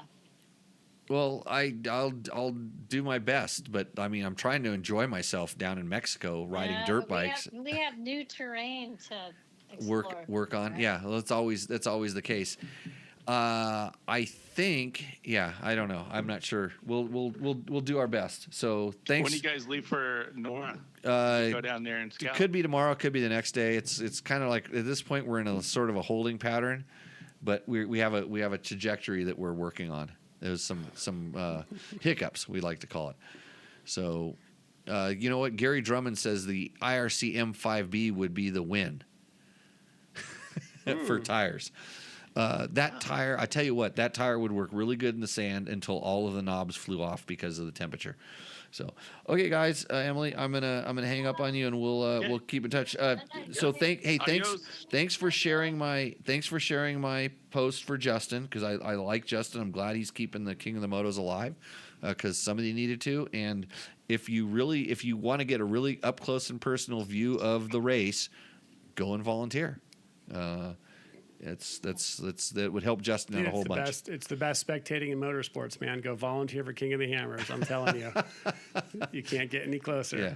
Okay. See you guys. Bye, guys. Bye. Okay, everybody. That was our boss, Emily Miller from the Rebel Rally, which is an all-women's off-road car navigation rally. We use Rally Navigator on that too. Yep. Mike makes the road books for that one. Yep. Yeah, I make a Yep. couple of them, but mine aren't that good. They usually come in and you heard Emily used some bad words to describe what the girls say to me after they do my road You book. get to do the fun ones. Yeah. All the weird stuff. So Gary Drummond says, bummer that California won't let Yamaha sell the WRs here. I had to buy a Sherco instead. Well, at least you got a blue one. Mm-hmm. But I think, Gary, I hate to say it, but if you were your Sherco is probably more illegal than you going out of state to buy a WR and bringing it back to California. I didn't know you couldn't buy the WR in California. Yeah, Yamaha will not. Yamaha doesn't sell them, mostly because they interpret the laws to say that maybe they would get in trouble for it. Gotcha. And it's because of an evaporative emissions device, which Their canister deal. it's like you can buy a YZ all day long, but since the WR has the lights on it, it could infer that it could be used off-road. It needs to have meet a certain evaporative emissions standard. It's crazy. Welcome to California. Mm-hmm. You live in a state where everybody thinks you're a Nazi if you ride a dirt bike. You should run your emissions tube all the way over the state line of Nevada, so it just emits over here. Generally, That'd be one way to. the trade winds pretty much blow everything into Nevada anyway. So, like, I'm glad that California's cleaning up there because as me being right here on the border, I get breathing really it. clean air coming right across. So I can smell it. you do whatever you do. I can smell it. Keep it Yeah. up, California. Yeah, We and you- appreciate your effort. Yeah, and like you guys, he's up in NorCal. IRC MB5 for the Ween, at least at NorCal NAR. So.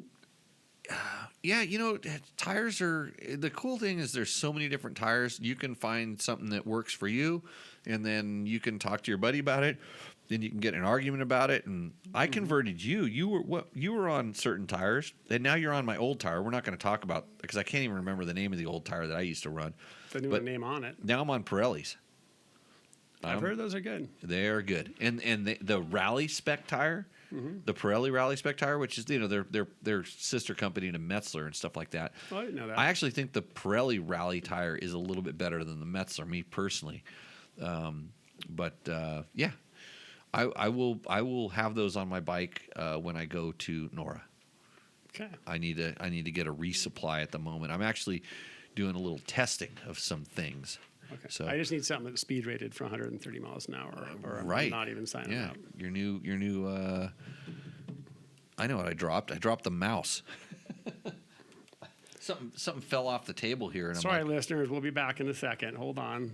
Jimmy's going to crawl under. This is my job as a co-host to fill in the airwaves when you crawl under the table looking for a mouse. I'm looking for the mouse. I think you found it. No, I found the microphone. Hey, nobody's sponsored the segment for me not to read Jerry's book. So if you don't want me to read a segment from Coffee Brewed with a Graveyard Mist, actually, there's a whole chapter where his cat dies. Jimmy's going to read it out. It's really, really depressing. Dave Ritter, Jimmy, what year did you ride Dakar, and what bikes were they? There you go. That's fun to talk about. we're talking about myself again. Yeah. Good. Actually, I'm talking about myself first. Okay, go ahead. Oh, sorry. I let you. I think it's well. That's how you tell stories. I rode the My Dakar. stories aren't Dakar. I rode half of the Dakar in 1996 on a KTM 620. I rode the entire Dakar in 1997 on a KTM 640. And then for 2 years, I rode the factory BMW 900RR, and that would be in the year 2000 and the year 2001. How much So- horsepower did that bike have? A lot. I can't even imagine. Well, it really, I mean, it was fast. It went 142. Now I forgot. I mean, you used to know exactly how it went 142 miles an hour in the dirt. It was fast. And I mean, to go more than like 120 in I the think it was dirt. like kilometers. And it was kind of sandy where we did it. We did it in Dubai. We were just testing stuff because we had a 1200 cc engine that we could have run, but it came with a weight penalty, and our engines were really their factory, and we had this 900. They had an 800, a 900, I think 11 something, and a 12 something. But we call it the 1200. That you could pick from all those motors. Well, we could, but the weight penalty, it was like a 40 kilo or 40 pound, or 20 kilo weight going between a 900 and a 1200. They had some regulations, so we got to try it. Oh, I mean, minimum weight for- BMW wanted us to try the different engine configurations, and so one of the things we did is went out and did top speed, and the 900 actually went faster because it revved farther, and it was really all about how much revs you could generate. And I think on paper the other one's supposed to go faster, but it was all about spinning. It was kind of spinning. So, this is the kind of question. Yeah, the kind of question that we like to get on this show that we can answer. It's my girlfriend, and this is from JK Poopo1. Poopo. JK Poopo1 says, my girlfriend says my testicles are very low for my age. Is this because I have been riding dirt bikes for 35 years? Well, speaking from experience, I think that if you're doing your dirt bike riding and you're doing it properly, it keeps your testicles kind of like tight. Yeah, tighter up, because you don't want to get them smashed. So I think, is your girlfriend seeing those jewels hanging after you get out of the hot tub or something like that? Because temperature may not be your friend when you're measuring the drop of the old gonads, as they say. Maybe I should come crawling out of the ocean or something. Another time to look at it. Yeah, I just. And maybe you're living. I mean, JK Poopo, kind of, that's a Hawaiianish kind of name or something. But maybe they're on the islands and it's warm. I try to read into a lot of different things here. So yeah, Polynesian or something like that. Now I would think if you're riding dirt bikes for 35 years, you're going to have a tight lower segment. I mean, you're going to, because you have to clinch a lot and hang on to the bike and stuff like that. I would suspect if you were like, what would make your What would make those dudes drop? Like, I don't know. I have mine are fine. I think. I don't know. Yeah. They only touch my kneecap every once in a while. Maybe he's like 100 years old. I have to. Yeah, well, 35 years riding dirt bikes. Yeah, He started when he was like 60. well, see, I always think that they're like me, and so if he said he's been riding for 35 years, that means he's 40 years old. You know, so not like you, Mike. See, now you're going to the different. I'm late to the game, man. I'm making up for it though. Yeah. So we can answer all of your questions here. Hey, there's another really important question that we have to get to that I got on my emails. This is it right here. Michael Cox emailed me, and this is going to lead us right into our other next most famous segment. He says, hello, Jimmy. In a recent episode, I need to hold on a second. Mike has the code. This is the suggested reply is Mike has the codes for you, but no, hold on. I'm going to say, Michael, I wish I could just text to talk right now. We are answering your question. He's going to print this live out and put it on his wall for the on rest of his life. the show right now. Yeah. Okay. I'm. You know what? I'm going to send it the way it just. I'm not even going to autocorrect that thing. Yeah, I good just enough. because I typed it. It's more real. Yeah, it's just like this. So it says, "Hello, Jimmy. In a recent episode, you said to email you for discount codes for your sponsors."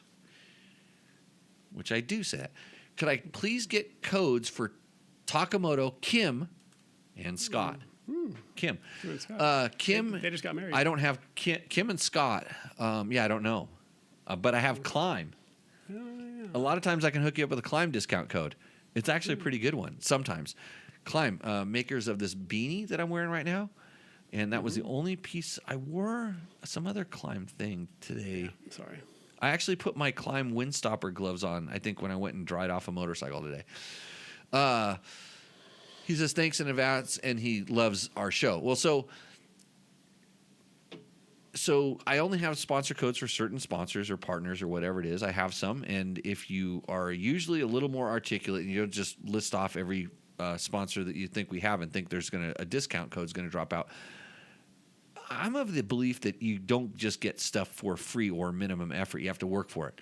So if you would tell me, I would like to get this from Takamoto, or I would like to get this from Kim and this from Scott, just don't go crazy, but just put some effort into it.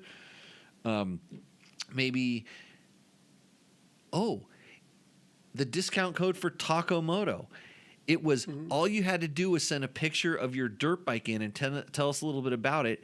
And if you would have done that on the last show, on the recent episode, you would have won, and I would have sent you $100 of Takamoto discount. You blew it, bro. Just like our good friend. So Michael, now you know. And just like our good friend, there's a name I just saw scroll through there that could involve a lot of money. Darren. And then I'm going to go to this other screen because I actually have to do some of that work I was talking about. It's called Rooster Endo. And see all these pictures. None of those pictures. Wow. That's Ricky Brabeck's bike there on the screen right now. No, I'm serious. Is that his second Dakar victory? That's that one. Let's see if it copies it over here. Oh, no, don't do that. I almost blew up the show. Hold on, there's another folder I have to grab, and I have to do this while you're watching this on the screen, and it's called Unnamed. Unnamed is going to go to here. There we go. There's Unnamed. This is the bike. So this is how you technically get a discount code to Takamoto. Because this is the only submission that we got for this segment. So this will, by default, win Congratulations. $100. Congratulations. Thanks to Takamoto. That's takamoto.co. But not without providing us some enjoyment. Right? Darren says, Jimmy, here is my XR400 entry to this evening's Roosterendo. Roost. Give it some time. Let it fester a little bit. Sorry. Okay. I got excited. Extra quiet stock bike because I don't want to hear the noise. I give that a thumbs up. bumper carb fed by big old gas tank. And by bumper carb, he means pumper carb because he originally sent this to me in a text message. And it came from some rando number. I don't know who it is, but I look back and I've texted this guy somehow before, and I'm like, what? Rooster? Don't text. It's clearly stated, if you want to submit for Roosterendo, and this is where you need to get your friends on this show because they could make $100 if they send me a picture. Because you've all done this. All of our regular 24 million fans have all, used their one shot. But, you get your friends to send us a picture of their bike. Like our friend Mike Cox, who didn't do this. He just asked for a discount code when he could have won. Send it to jimmy@dirtbiketest.com. That's my email address. Send me, and it has to say Roost or Endo in the subject line. If it does not do those things, disqualified. I'm never going to find it because I search these things 10 minutes before the show at least. Mm-hmm. And then I kind of get this segment prepped. I saw your prep. It was comprehensive. I enjoyed the prep part where it's just ramming tacos down my throat. Yeah, you're like, oh my God, my computer's going to crash. Oh my God, where's my taco? There's smoke coming out of the computer right now because it's doing some stuff getting our last show uploaded because I didn't do that because I need a tequila serving assistant that's going to give me back rubs or fluffers. That's what it's a back rub, right? They're like 3 blocks from here. Less than 3 miles. Okay. You want to go? We can go down there for a beer. Thanks for tuning in, everybody. Yeah. Have a good night. Okay. He says, Flex Bars, thanks to your recommendation. By the way, Fast Company, a huge sponsor a partner of Dirt Bike Test, of Jimmy Lewis just going riding. In fact, I attribute to me being able to ride multiple days in a row to my Flex handlebars. He says, Flex handlebars, thanks to your recommendation. And he loves them, by the way. I don't know anybody that doesn't love the Flex handlebars. I can go on and on about these things, and it's all organic. It's like I've never really bent a set of Flex handlebars. I do not believe I've ever bent Flex handlebars. I've had to have a couple of them rebuilt because the pins froze up and the elastomers wore out. But I actually can change the elastomers myself. Man, they are so good. You probably put 5,000 hours on them, so Yeah, something like that. But I have lots of them, and anyways. And some of the bikes sit for a while, and then I pressure washed them or whatever. But they fixed that in part due to my abuse. Mm-hmm. They've got way better pins and way better coatings and tolerances and all that stuff. Mm-hmm. Baja Design's headlight gets me through the late rides. That's good. We both have Baja Designs on our bikes. Yep. We're gonna hopefully not do any late rides. Guys. Seat is nice and cushy. Okay, so he says guy's seat. I think he means guts. Yeah, guts. Not a sponsor of the show. The guts guys are good. They make good stuff. But we are Seat Concepts. I'm a Seat Concepts person. By the way, Seat Concept has in the past and will hopefully continue to support this show. I wouldn't have it any other way. He has a fatty Shinko tire up front for the sand washes. Now, this is something that actually, especially on that XR400 that we're looking at right now, this is something that I would not want because that front end's a little bit flexy already, and having that little bit of extra grip. Some people like the float. I don't like the extra grip when it does decide to grab, but good on you for he's making the decision for the float. That's admirable. Giant Loop pan holds my tubes and my tools. Giant Loop, he's talking about pan your saddlebags. I just mounted a new set. I had some from back in the 1960s, like early version ones. I wore them out. I mean, completely wore them out. I just got my new Giant Loop bags on my bike so I can get stuff off my back and put the stuff in the side. I don't run tubes. I run some mousses, generally nitro mousses, by the way. He has a rear view mirror, so I'm legal for Jerry Count's dual sport rides. Safety first. Yep. I like the double take mirror, my friend, and I will get you a discount code for that if you ask. I talked to Ned at the show. It's like 200% off. No, it's not that much. It might be at least 10. He says, "Feel free to roast my XR or not. Have a good show, D-Ron." Okay, in Mesa, Arizona. So Rooster D-Ron, Darren Moyer. How does that turn into D-Ron? Darren Moyer. Where's the Ron part in that? The middle name. Mm-hmm. Okay, so the best way to win this contest is surefire way to win this contest is to be the only one Apply. submitting Yeah. a thing. That's where the- most of the victories in my life have come. when you're the only one in your class. Yeah. But the second best way to win it is to actually be in the chat, and then you get all your friends to be in the chat and to comment on it and say, "Oh, that one's rad and that one wins," because I get swayed a little bit, especially when I think millions of people are watching in the chat. But anyways, Mr. Beast just posted. He said, "Great job oh, tonight." Mr. Beast, yeah, he keeps an eye. He wants me to be part of the Beast games, the Beast Moto games, because he's got millions and he wants to do like kind of an extreme enduro supercross urban sleigh combination. Mm-hmm. Yeah, he wants to do that with me.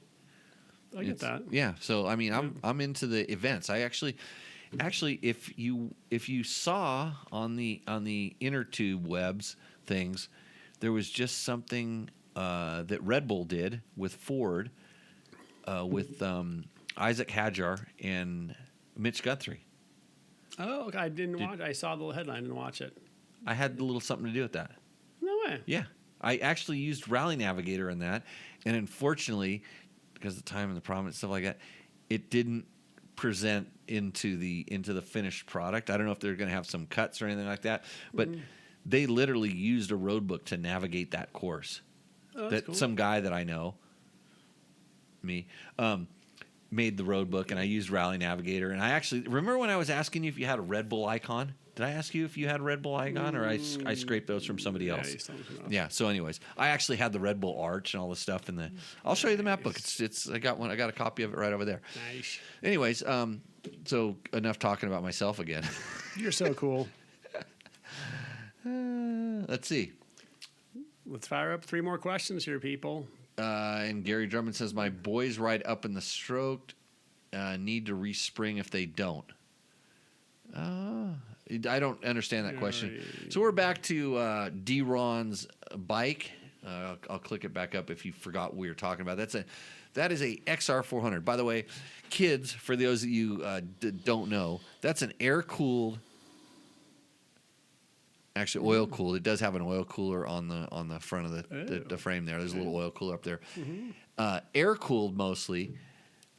Kickstart. There's not a battery on this motorcycle. It has a carburetor. It's a relic. Did he say what year bike that is? I'm gonna go 1998, but he did not tell me that. But you know what?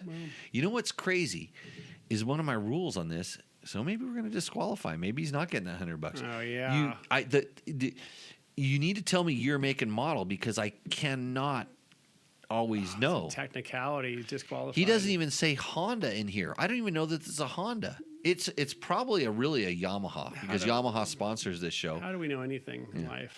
Takamoto. So D-Ron, guess what? You win by default. I'm going to say your bike roosts because I have a soft spot in my heart for an XR400. But we really didn't dive into this bike enough like we usually do. I like to really zoom in and point something out. Look at that big ass aluminum skid plate. Yeah. That's there. I'm down with that with the bag. Hey, They did headlight and bags. I'm good to go. You know the cool thing is the photo right now. He's look at those mountains, snow-capped mountains in the background. Where did you There's take the probably some photo? really good Mesa, desert trails. Mesa, Arizona. Well, we don't really talk about locations here. He shows sorry. us his Top secret. big fatty front tire on there. There's a little bit of wear from his foot down on the bottom of that clutch cover. Look at right that there. thing. Little shark finny thing on the back. No, that's that's stock. It's a plastic little cover. I don't know. Whatever. They're trying to keep water from splashing on it, so your braking distance was down. He has his heat shield here, which is doing almost absolutely nothing. But it's good that you have it there, just in case those bags slide a little bit farther back like they should be. Yeah. And I mean, not great for handling, but that gets out of the way. So. Got a nice hand So they guards they don't hold your testicles up too high, is what it is. It's got some good hand guards. Could use a double take mirror. Nice chariot. Nice chariot. I'd rock that. Jason Abbott saying hi on the show. Thank you, Jason.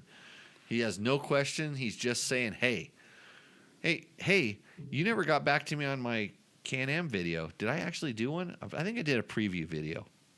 He's the Can-Am media guy. Dude, Trent Zimmerman's got a question here. Okay. So anyways, D-Ron, DZ, DAZ, whatever you are right now, you have to email me now. Here's where you have to pay attention. You need to email me back and say, hey, I won the Rooster Endo. Get it hooked up. You have 13 minutes. Well, no, you just have to do it because I'll forget. Like I said, I walk through the hallway there. I get zapped. I forget. And then I go to my email, like probably in a week and a half because I'm going to be a little off the email here for some reason. I'll get back to you. I'll get you hooked up. You will get your certificate. It doesn't come right away. Don't complain, but we'll get you taken care of. Thank you for winning Rooster Endo. And Michael Cox. Is that it? The 2001 XR400? I think they're guessing. I guess they're guessing. You what the heck? Yeah, email it to me. I'll get it taken care of. But Michael Cox, that's how you would have got that Takamoto discount is by submitting for Rooster Endo. But next time we do a show, we're probably gonna have 50 people in At least. Yeah. I'd be like, yeah. Yeah. So we're out of the 10 million that are watching. 26 million. Mm-hmm. 26 million. Good, yeah. Good job.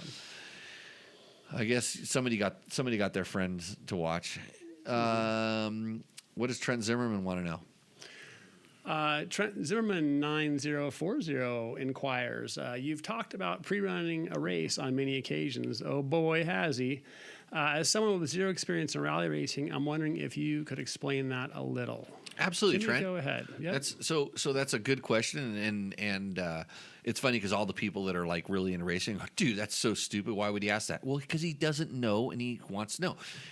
So pre-running is something you do in certain races where they allow you to pre-run the course. They tell you where the course goes before the race, and they expect you to practice, just like when you go to a motocross race or maybe even a Grand Prix. Motocross races specifically because you have a practice session. Like a Grand Prix, sometimes they give you that's called a sight lap. So a pre-run in, for instance, score racing, which is the Score Baja Racing, they tell you where the course is, and you're allowed to ride it and pre-run it as much as possible. In my day, I loved pre-running because pre-running was low stress. You're just learning the course. You'd go ride it, and the only thing that sucked about it is you'd kind of ride the crappier sections more than the better sections because you needed to really learn those. But you go run it. In rally racing, there is absolutely no pre-running at all. In fact, they don't even don't even know really. They know where it starts, they know where it ends, and how they get there is the mystery of the road book. The road book tells you where to go. So pre-running is becoming less and less prevalent these days in off-road racing. Like at a National Hare and Hound, it's two distinctly different loops that there's no pre. You get to pre-run the bomb, the start. Basically the start segment, which is the first mile or two maybe, and that's the only because they know you're going to send it on that, and after that then you have to go into terrain reading and relying on the danger markings they have. So pre-running, there's no pre-running in rally racing at all. He may be asking about in the context of course design.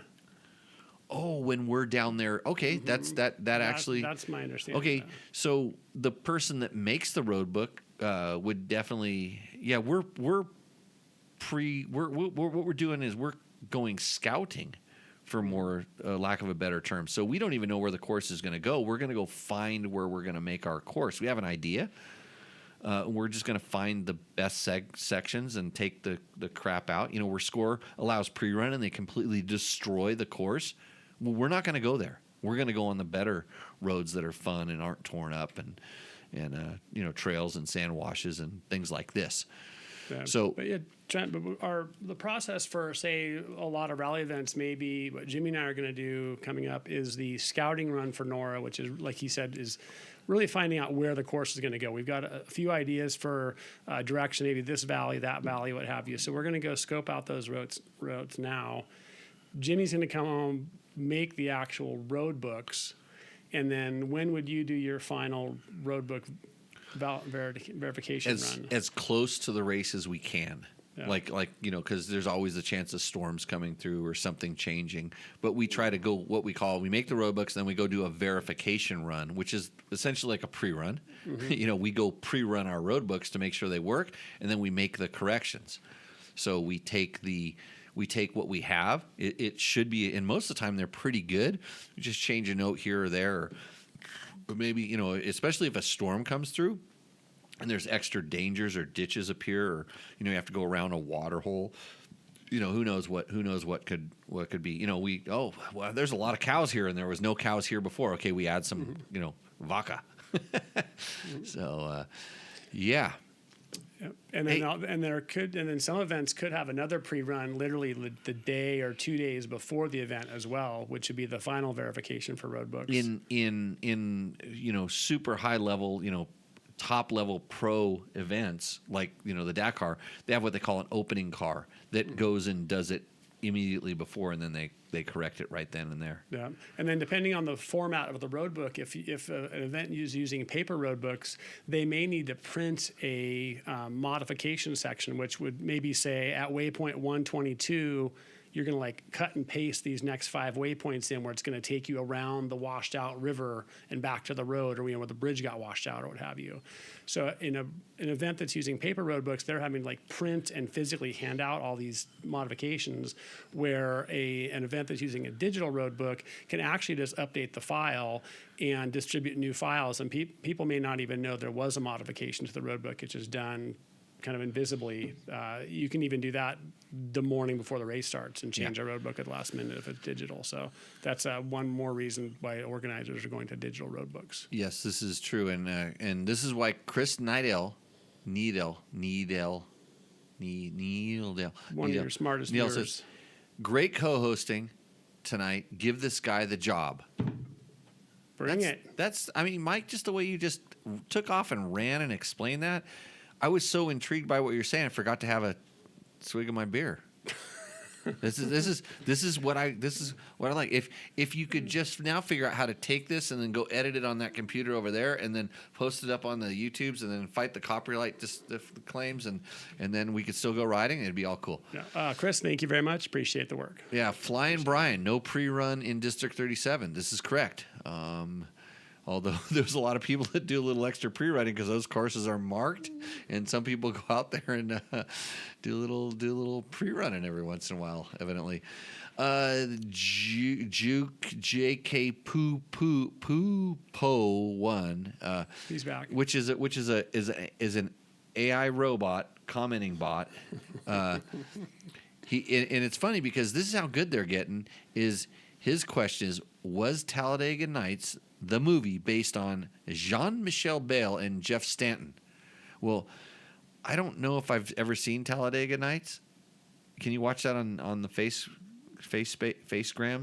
It hasn't made it to Pahrump yet. It's still coming. It's coming to our movie theater we don't have. Okay, and so it's pulling stuff. I don't know. That's interesting how that does. I'm gonna have to go check out his account and see what it's doing. It's funny because I don't know why it's a W, and then it see the code, which usually the code. See how it's like it's just fake stuff, but still moto related though. Michelle Bale and Jeff Sanders. That's how smart these bots are getting, that they can figure out what your comment is. So it isn't just questions about balls hanging off the side of your seat or something like that. I wish we get more of those. We can. I've got a filter. I've got a filter on this that's turned up pretty high because I try to keep it kind of nice. Trent Zimmerman asks again. Thanks. It sounds sketchy as hell being on the hook as a roadbook creator organizer. Oh, it's nothing. No, there's no stress at all. It's like no, there's stress to it for sure. No. I'm always pretty happy if at the end of a stage, if I get in, basically if I hear nothing, I'm stoked. Like if it's a roadbook stage I've done and I just hear nothing, I'm like, okay, that means. When has that ever happened? Well, if the roadbook's perfect, I hear zero about it. Like mine? Well, yeah, yours. Yeah, I'm perfect. theorizing if I was Jimmy and I heard nothing. But no, mine are perfect, and people still come and tell me what they're like. Yeah. But it's actually a pretty big responsibility putting the roadbook together because a small mistake can create just a big disaster. If you get a cap heading wrong or a tulip wrong and you send people hauling ass down the wrong road and they're basically shooting into some village that never knew there was a race course going on. And so it's a big responsibility to do road books. And I I think anybody who's making them puts a lot of work. That's why we're running them, and having other people look at them too, even online, look at the software. Yeah, and say, I always check all this. Yeah, I always usually send a copy to Mike and say, hey, can you take it? Put an extra set of eyes in this. And sometimes in the different ways that different people scroll through what they're good at looking at. Even I make my guys I train with. They're on the hook for making road books, and it's so fun to ride somebody else's road book and just give them the shit right back. Oh, the perfect road book that they handed me. I tell them what I think. Yeah. We go to our YouTube So yeah, Trent, comment. we're heavily medicated. Tonight. Let's see. We're going to go to our YouTube comments here, but we got a couple other questions that kind of came in here. By the way, we will answer all the questions tonight, 9 out of 10 without a reference manual. And Roger Dogger says, don't tempt me. We are trying to maintain that G rating. Maybe he's a bot. I don't know. See what happens. He posted before, I believe. I know, and I know Roger. Oh, hello, Roger. Roger's a good longtime friend. Okay, let's see what YouTube's got. Bring it. Dean Kemp says on our Tech Talk Taco Tuesday episode number 266, which is Jimmy and your questions with unicorns. What did he say? I like a unicorn. I'll take one. Do you want a unicorn too? See, everybody wants a unicorn. That'd be cool. Yeah. But I want like more of a small size, not a full horse. So Jonomoto is talking about our CD Crossfire 3 boot review, and he says, I bought the Enduro SRS when they came out. Absolute agony. Lost a few toenails as the toe box was too tight. Toes would go numb, and later the nails would come out. So I know what you're talking about. I feel your pain. I think even in the video I do explain about the toe box and the CDs being tighter. I just wore one of their new boots, and they're called the Cross Air, I think is what their new boot is called, which is I'm going to have a hard time pronouncing this. Derivation. And it's not even the I know how to say it, but I'm not going to help you. Come on. Deviation. Or derivation. Derivation. Really? Derivation? Maybe. Oh, I think it's hitting you too. Let me know in the chat. Yeah, if I know how to speak English how do you speak English? we can take this to Spanish. Yeah, see, he bought the Crossfire 2, non-SRS. That's the dude I have. Right. So the new one, and the CD has been working on getting their toe box wider. This is why I say I generally go up a size so the width comes in to play and helps me out. Like, I don't know why you would have kept the boots or not exchange them for a larger size when you put your foot into them. I mean, I every once in a while I buy a discount shoe. I go to Big Five and buy a shoe it's like a super good price, but it's a little bit tight. I want to punch myself in the face and cut my toenails off afterwards. Mm-hmm. It's like if your boot's tight when you're just trying it, wear it for a few hours and then your nails come out. So I know about hammer toe. I used to run a lot. Okay, he bought the Crossfire 2 non-SRS. Best boots I've ever had. This is the difference between the SRS sole and the regular sole is they are much wider on the CDs. Yeah, because I've got the non-SRS. Non-SRS and they're wide. Dude, comfortable, man. Yep, really good boots. They wore it after 9 hard years. Good job on you. You don't ride enough. He's about to buy the Crossfire 3 non-SRS. Hopefully they're just as good. The sizing stayed consistent between SRS 2 and SRS 3 and the Crossfire 2 and Crossfire 3. You're going to be happy with those if you've I haven't had the sole because it's sole replacement system. system. You saw my boots that have the soles worn out of them. Up. Well, in as much as I ride, I need to have a way that I don't want to have to send my boots out to have them resold. I just want to screw the new ones back in. Yeah, no, I get it. Really helpful. So I've been wearing CD boots for a long time. I just kind of like the non. I haven't had the SRS, but I like, for me mentally, the non-SRS to me is a little bit wider sole, and it seems like it'd be a little bit more stable to walk in. But I haven't had an SRS boot, which has got that narrower. Footbed. So I go up a size. And that alleviates that because if I wore my 10, which I normally do, I go to 11, and that problem goes away. I thought you were more in like a lady size though. I didn't say whether they're men or ladies. The lady 7 people. So 60 Helmets introduced that groundbreaking new product. Scott posted something up, and dang, I want them. So somehow that got on the that was one of our Facebook posts or something, like, went nuclear, and I'm pretty sure somebody boosted it. I don't know, but anyways, yeah, we got a lot of views on that 60 helmet. It's a really interesting concept. Can't wait to see it. Somebody wants us to crank up the live feed because Selma the cat that fucking ghosted me, excuse my French. I'm pissed at that cat. Like, that cat was supposed to be on the show. All the cat lovers. I mean, we're down 6 million viewers since I announced that she was, took a hike. It's crazy. And Matt's Loop says, conquering the big bear. He says, run bark busters to protect the levers would be great. Yeah, true. That would help, but the best thing would just don't crash like Trevor and his buddy did, and then they wouldn't break levers. Did you? You were also working on like a Meow Mix sponsorship, weren't you, with the whole Stella angle? Did that come through or not?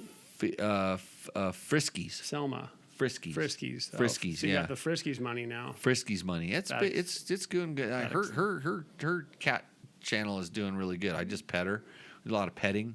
That explains the jet. Yeah, that's how we do things around here. Friskies Janie Jong. Okay, so this is interesting. This is on our Recluse Auto Clutch Explained, which is like a 5-year-old video or something like that.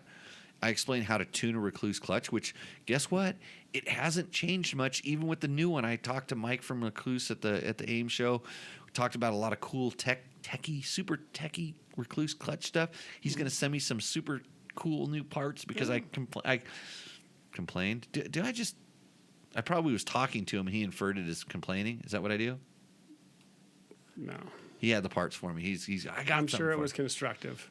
You meant well. Yeah. So anyways, Janie Jing says, too bad it's extremely overpriced. If they want their money for the product to break even and make a profit, better make it half price, because this is stupidity. Okay, so I went to Janie Jing's page because I'm like, is that a bot or what? Because it looks like Sinead O'Connor is the profile picture. Yeah, it's like a. She's big into auto clutches. But the I went to the page and it's a big hairy dude that's like reviewing everything from. He had one thing about doing burnout tires on motorcycles. So I don't know if it's a content aggregating bot of some sort, but there was motorcycle content on there, and then. I'm just like, because I always wondered, like, what the hell, what would cause you to take the time to type that in, but maybe you really didn't.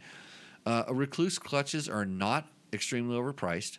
How much does a Recluse cost? You can spend about $1,000 if you get the top of the line, all of the parts and kits and stuff like that. But you can get one in there for about $400 or $500. Okay. Yeah, and if you think about, like, we're talking about $300 for an inertial damper, so $700 for a Recluse. It's not bad for what it does. It's pretty incredible. Yeah, that's a pretty core part of your drivetrain for $400. Like, I mean, a couple sets of tires. Yeah. And with mooses and you pay for a clutch.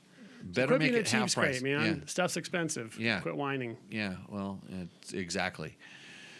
And that was it for our YouTube videos posts. So you can comment on those, and we'll come back and get you. We got some questions here. Juke Poo Poo says, will the 2027 RMs have bold new rainbow graphics for the lots of letters riders? No.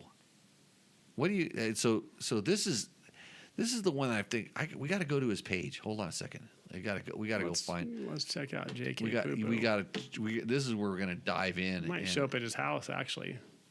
Really? Really see what's going on. Okay, how do I? So if I go to the YouTubes and can I highlight this? I can highlight this, and I can copy this, and I can go here, and I can search here, and this is when I should start talking to fill in the gap. Right, because I'm busy doing. One time I was on. Here it is. He's a worldly rider. Oh, hey. That's what it says. Explains the W. I have to subscribe. He has 2 subscribers. This guy. It's growing. More about this channel. 2011. 2 subscribers. So about every 13 years, he picks up a new subscriber. That's good, right? Killing it. That's why he's. Hold on a second. I'm going to reply to him because I'm gonna. Thanks for your input. Yeah. Your constructive feedback. What is the link to your podcast? While Jimmy's typing there, any other questions in the chat? Try and stump Jimbo. That's the big challenge. Listen. Or send stupid comments. There we go. I got to get a podcast. This is great. Podcasting is the future. Oh, well, everybody's doing it. Dude, I could just sit at my desk and just talk out into the no one and not even know if anyone's listening or not. Don't worry, they're all going to bed right now. It's past everybody. I'd be excited if I got a bot. On that note, I think we did all of the stuff that I wanted to do. We talked about Dakar. Good. Yeah, talked briefly. about Supercross. Good. We talked about me. We had Better. a personal phone call from Emily Miller. Yeah, our boss called us to tell us that she's worried about we're going off on another adventure without her. That's okay. Mm-hmm. We did Roosterendo, brought to you by Takamoto. We mentioned Yamaha multiple times. Yamaha does help support this show in quite a big way. We would like you to enjoy them. I enjoy my Yamaha. When I want to really have fun, when the traction is premium and the dirt's good and I want to go roosting on a super reliable bike, and I say that because I like to ride a Husaberg every once in a while, but don't want to work on it. So I go ride my Yamaha. My WR450 is the bike of premium traction and roosting virgin sand washes. That is the case. But the YZ250FX is another awesome bike, and I rode my YZ125 last week, and I'm big on the Yamahas. You should like and subscribe, please. To JK Poop. Look at I commented back, and they told him like and subscribe. Yes. He's growing his channel, bro. It's a rocket. I might subscribe. I got his page. It's a rocket. Do you think if I'm the 3rd subscriber, I win a prize? That's something, dude. You get like a personal visit with him. But thanks to Bulletproof Designs, thank you to DDC for sponsoring this show, helping us out. Who else? Seat Concepts, Trail Tech, Fast Company. All these guys really do a number for us. And like Jeremy Franklin, I love my T7 too. I forgot to mention the Tenere. If you are thinking about adventure bikes, before the whole adventure segments gets pussified and we're all riding 400cc adventure bikes, go get yourself a T7. Because we all couldn't wait for the KTM to release the next Dominator Mega KTM 1590. 1500's coming. Yeah, but they're not. Everybody's making smaller ones. So, man up and get a T7 while you still can. I love my T7. I do too, Jeremy. So thank you. And Gary Drummond says, I hope the Big Four give us hydro clutches on their dirt bikes for 2027. Isn't it about time? Well, Yamaha has a hydro clutch. Honda has a hydro clutch. Kawasaki has a hydro clutch. So you're asking for Suzuki to finally go to a hydro? We would like an electric start on a Suzuki. He says it's about time. I guess it's about time. Yeah, it is time. Like 3 of the 4. Yeah, I think. Yeah, don't just up. go to your Yamaha dealer. The 4-strokes are available with the hydro clutches. With that, Mike, thank you, Rally Navigator Mike Shirley. Glad to be here. Coming on the show. Yep, thanks for having me. We'll negotiate our big dollar contract. Yeah. So you can keep coming down on the private jet, flying in, and then getting private executive tours in Baja California. Courtesy of yours truly. That's good too. With sometimes factory-sponsored vehicles, like most of the time factory-sponsored three tacos vehicles. for $5. And then I show you where the good deals are so we can keep our money in our pockets. Yeah, like that. Thank you to the corner taco stand over there at Coyote Corner in Pahrump, Nevada. Shout out. It's a true hole in the wall. Literally a hole in the wall. Literally a hole in the wall. I was supposed to start my tequila podcast at Ramiro's Mexican restaurant this month, but I got kind of busy. Anything else I've left off? Oh, like, subscribe, share. No, You have no idea how little amount of subscribers we have. And when I have to go tell people, like they go, well, how many subscribers you have? I go, not many. Like we're hovering around like some number. I don't even know what it is, but it would be better if it was the higher number. It was more. If it was more, is better. So More just is better. do that. Hack into your kids' accounts and make them subscribe, and your girlfriends and your wives and everybody else. Make them subscribe to this channels, Dirt Bike Test, at Dirt Bike Test. Now you're talking. Yeah, so that's what we're doing. Anything else that I forgot to do here? Yeah, glad to be here. Okay, Mike, thank you very much. And with that, we will say what we always say at the end of the show, which is what we really mean. And then I got to remember how to turn the show off. We will, cheers. We will see you out on the trail. Have fun riding. See you guys. Okay. Let's see, I can push a button here that makes it stop. If you liked what you saw in this video, come check us out over at dirtbiketest.com on the webs. We have bike tests, product tests, a lot of fresh dirt, and you can even support us by clicking through our links. Hopefully, we'll see you out in the trail.